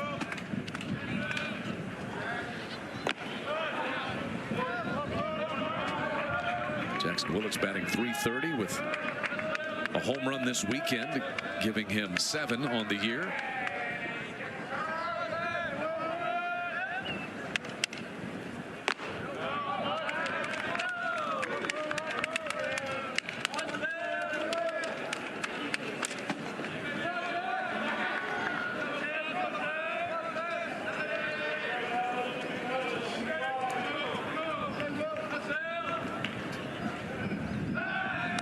we'll see if maybe Carmichael is on the move here. Yeah. Try to get him in scoring position. He's 4 out of 6 in the stolen base department this year.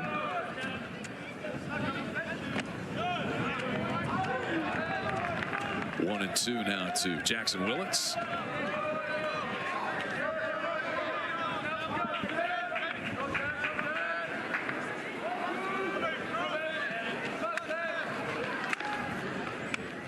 There goes Carmichael, and the pitch up and in. One hop throw skitters into center field, and Carmichael's on the move to third. And Bryce Chance will have no chance to throw him out. Stolen base and a throwing error. And Oklahoma with another run 90 feet away.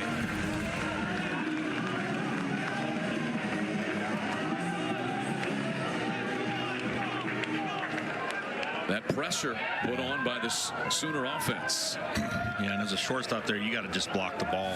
You know, you're not going to get the out. That second, you just got to block and keep it on the infield. That's 4 stolen bases today and 12 in the last 2 games.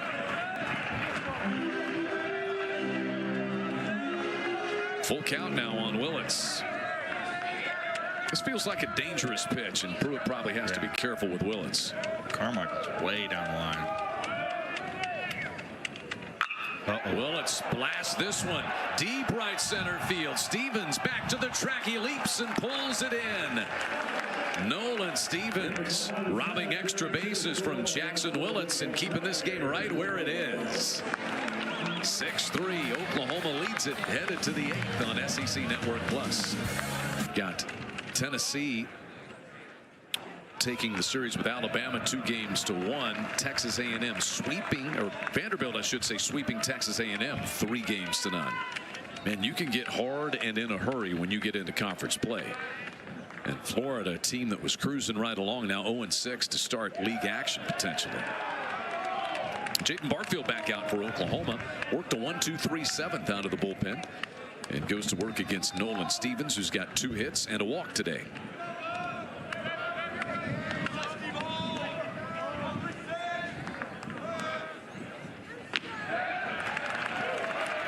Two and 1 the count.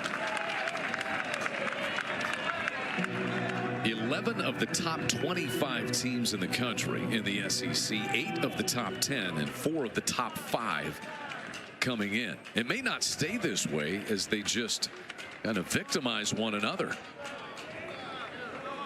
And that's going to be a strike, as they say that the hitter Stevens was not in the box and ready to go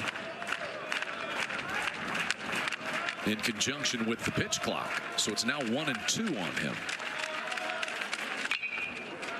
And he's angry, lines that one foul. Hard hack at that one.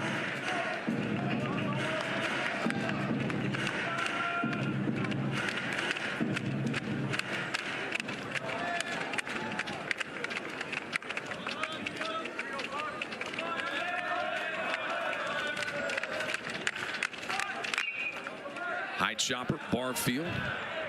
The underhanded toss over there to Taki to get the first out. 4 up and 4 down for Jaden Barfield. How's he been so effective? He's been good. He's been locating his fastball and getting ahead in the count and able to get guys off, off balance. I mean, he got a ground ball to short and a couple fly balls last inning, just attacking the zone.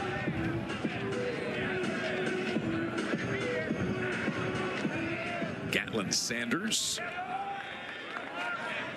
Sanders had a base hit in the 2nd and a walk in the 3rd. Then he hit into a double play in the 5th inning. And that was with the bases loaded. And the Bulldogs had a chance there, but the inning-ending 4-6-3 double play finished it.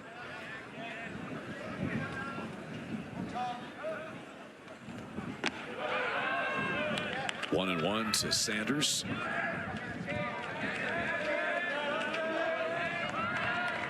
Barfield, parents capturing the moment. Their freshman left-hander.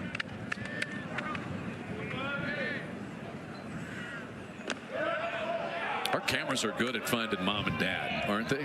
Yeah. You better be ready to go, because you could appear.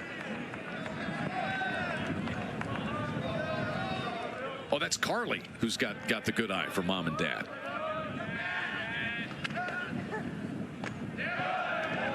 Barfield just misses away here to Gatlin Sanders. There's still activity out in the Oklahoma bullpen.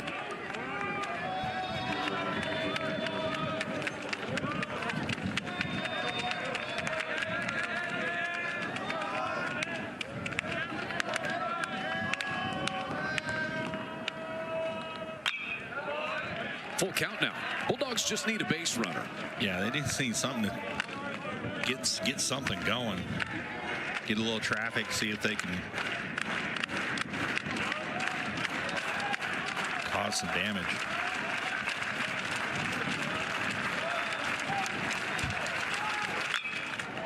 One hopper off of the glove of Willits, and out into left field it goes. It caught him down around the shoe tops, and Sanders is aboard.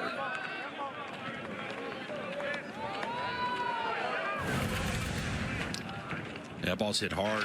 Tough play. That's a play you should make. He knew it right there. So Sanders credit for a base hit there, his second of the day. And with one away, it'll be a pinch hitter coming for Powell. And Sawyer Reeves, who's had a good series. He's 5 out of 8, but not in the starting lineup today. 2 doubles for Sawyer Reeves. And now Skip Johnson may go to his bullpen for a right-hander. May, in fact, go to the closer, Crooks, with 1 away here in the 8th inning, trying to finish this thing off. So good appearance, though, for Jaden Barfield. He gets 4 outs and a ground ball that resulted in a base hit. And indeed, here comes the Sooner closer, Dylan Crooks, who got the win in yesterday's game.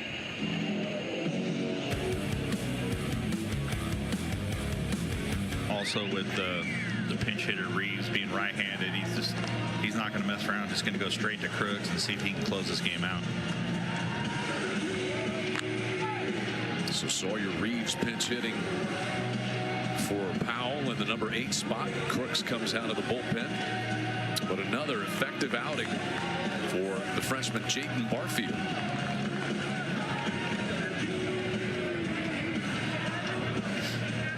Sawyer Reeves, I mentioned before the break, what a good weekend he's had. 2 doubles, 5 out of 8 at the plate. Transfer from the Citadel. Spent 3 seasons there. This is his first at Mississippi State. Gatlin Sanders with the base hit a moment ago. And the tying run on deck here for the Bulldogs.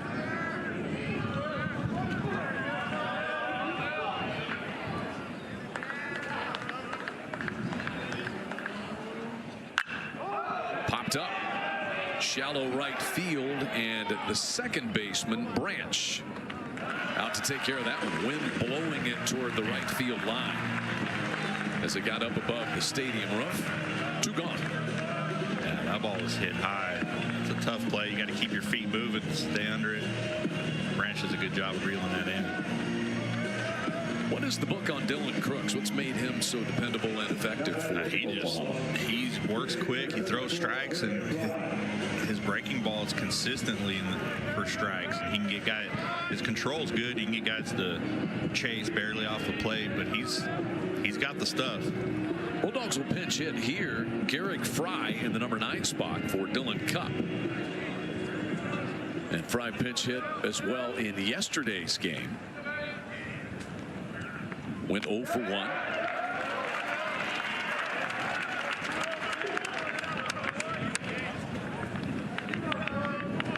Fry's a transfer from North Alabama. Spent 2 seasons there. And hit 15 home runs there a season ago. Ground ball to Branch. Inning over. Job done by Dylan Crooks, as has been typical. With a man aboard, he retires the final 2 hitters in the 8th inning and preserves Oklahoma's 6-3 lead headed to the last of the 8th inning. The left-hander Dane Burns, 6'5", 210. He's a freshman out of Salina, Texas Prosper High School.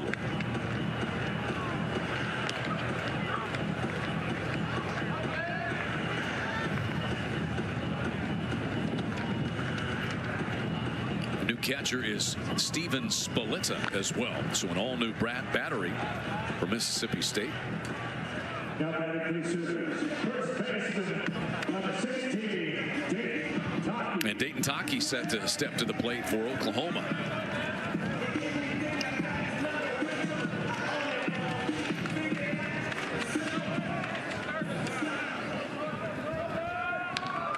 Taki 0 for 2. Was hit by a pitch in the 6th.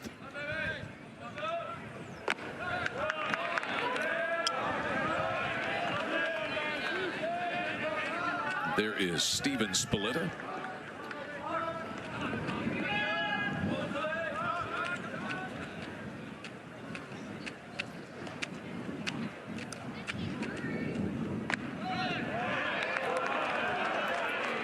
Nasty looking pitch there from Dane Burns.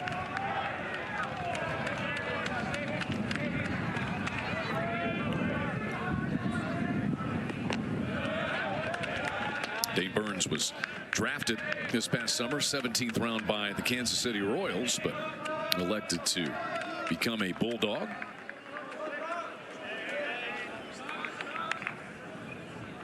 It's 1-2 to Taki.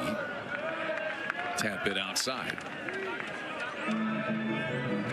Oklahoma has 10 come from behind wins this season. This would be number 11.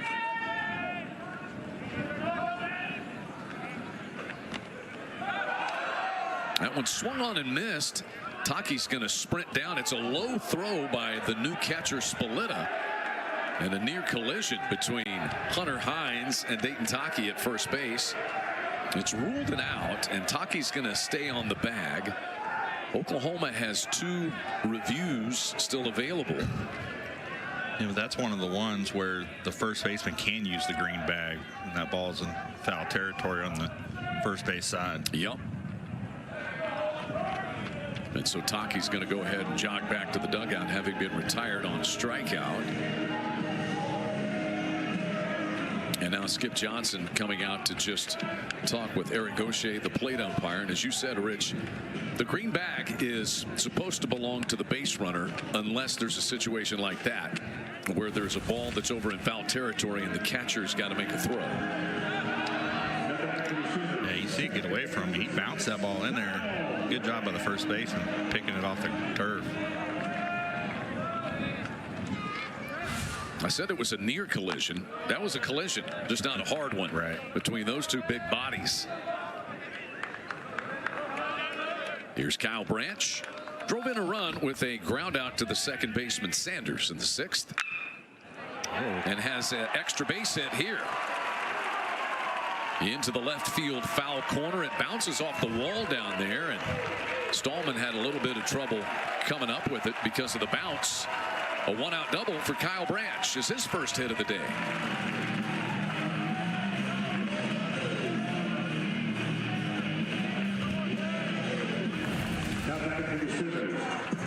Yeah, just middle in, he turns on it, barely keeps it fair.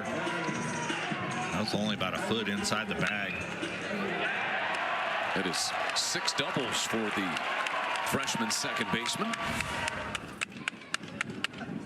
Here's Sam Christensen, who homered in the 5th.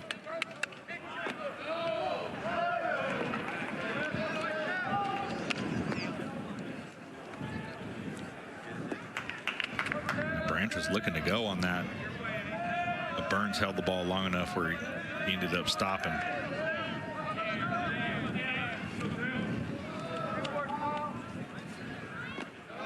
Harder for those lefties to make an effective pickoff throw to second.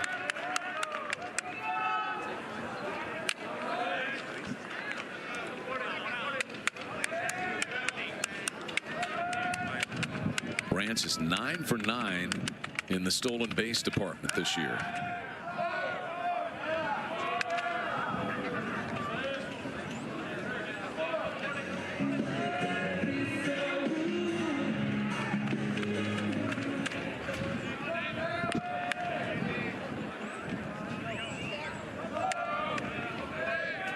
Sam Christensen, in addition to his home run, has walked and struck out today.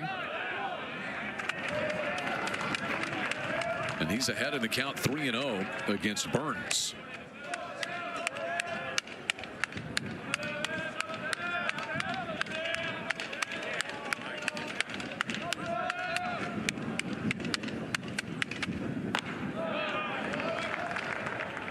Green light there for the man who homered in the 5th.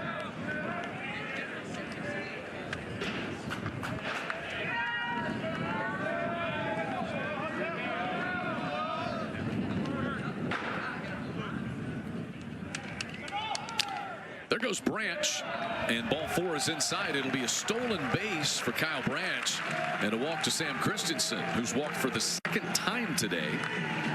And Branch now 26 walks on the year. Yeah, he just got a good jump. Pitch is in the dirt. No chance to make a throw on that. Yep. The new catcher Spalletta. And now Dylan Crooks has to hit in this spot. So we told you the Sooners lost their DH when Mudler was injured. Yeah, and if he doesn't hit, they got to put somebody else in on the mound.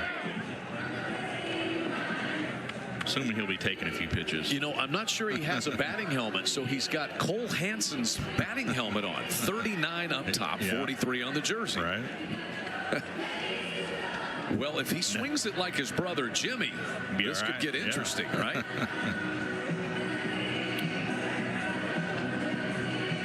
Jimmy Crooks was on Oklahoma's national runner-up team in 2022, and now he's been up and down a little bit with the St. Louis Cardinals. And with all this going on, a visit from pitching coach Justin Parker out of the Mississippi State dugout to just kind of get things straight and corrected with Burns. Got a strikeout to start the inning, but he's given up a double and a walk. And this is going to be the 4th man to bat in this spot for Oklahoma, Dylan Crooks.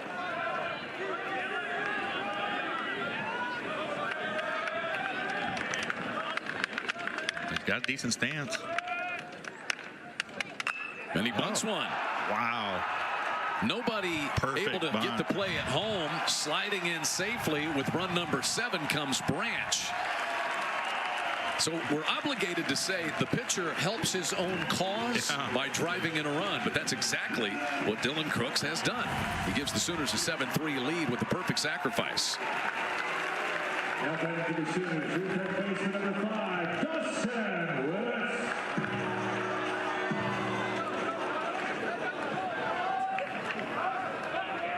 And now 2 down for Dawson Willis. Sam Christensen at second as Kyle Branch scores the 7th Oklahoma run. So Branch with a double and a run scored in this inning. 7-3 Oklahoma lead.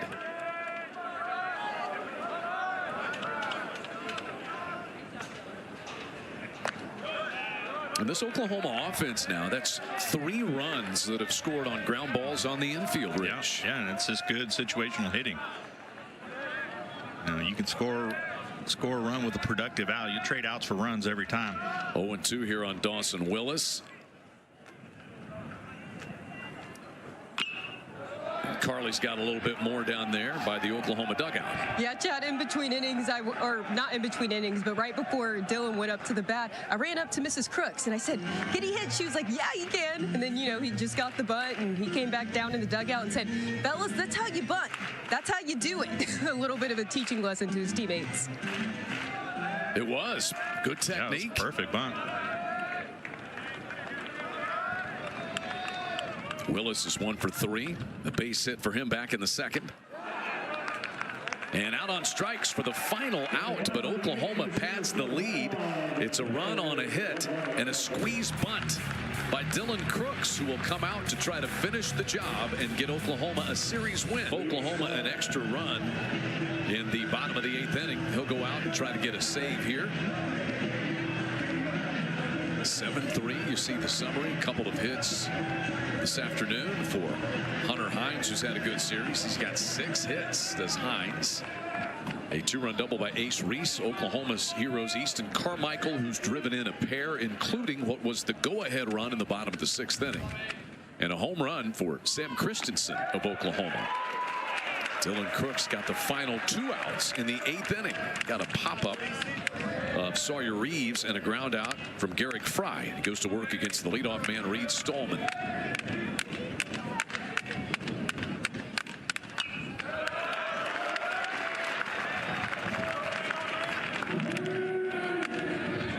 This game hits the 3-hour mark.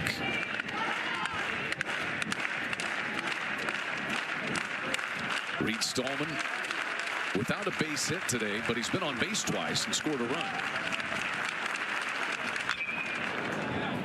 Lifted toward right field. Sam Christensen back near the warning track and shading his eyes. Wind just blowing that one toward the right field foul corner. But it really doesn't help you on a ball hit to right field. Yeah, not a lot. That's for sure. Especially, I mean, he just missed that ball. That ball was sky high, but you're going to have to get a lot of backspin on it for the wind to do anything. Bryce Chance, the batter. He is 0 for 3 with a sacrifice today. 4 out of 12 in the weekend series. Chance and Dylan Crooks with a strike.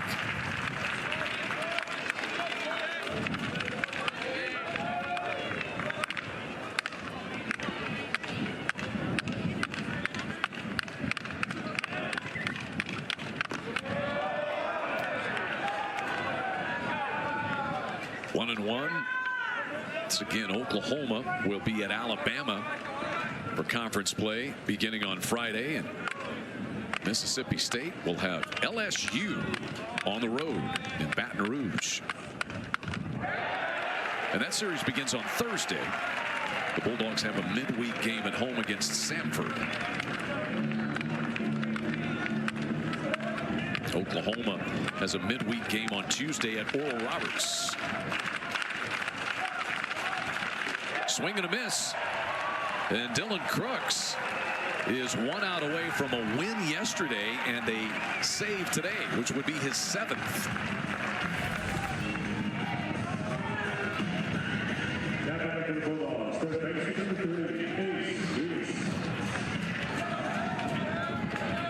Ace Reese with the Sooners putting the shift on.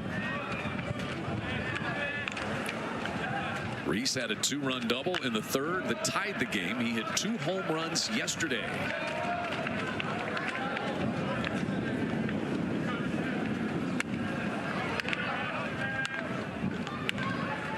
That was the 7th strikeout for Oklahoma pitching today.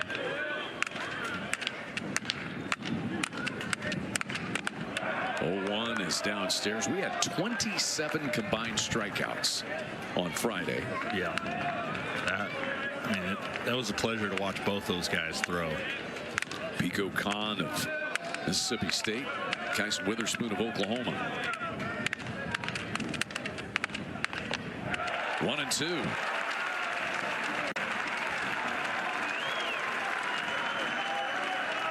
Crowd rising to their feet at L. Dale Mitchell Park, Oklahoma, looking for a series victory in their first ever SEC home series.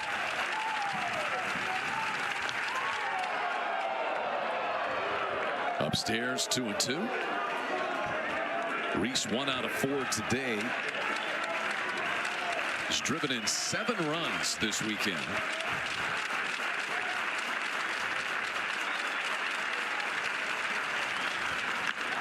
Pulled toward first, and a foul ball. We'll do it all over again on 2-2. Reese not going to go down quietly. Dylan Crooks, an inning and a 3rd, picking up the win yesterday. This would be an inning and 2/3 and a save situation for him. He came in with a man aboard in a 2-run game back in the 8th inning. He got 2 outs there and 2 outs so far here in the 9th. He's retired all 4 men that he has faced today.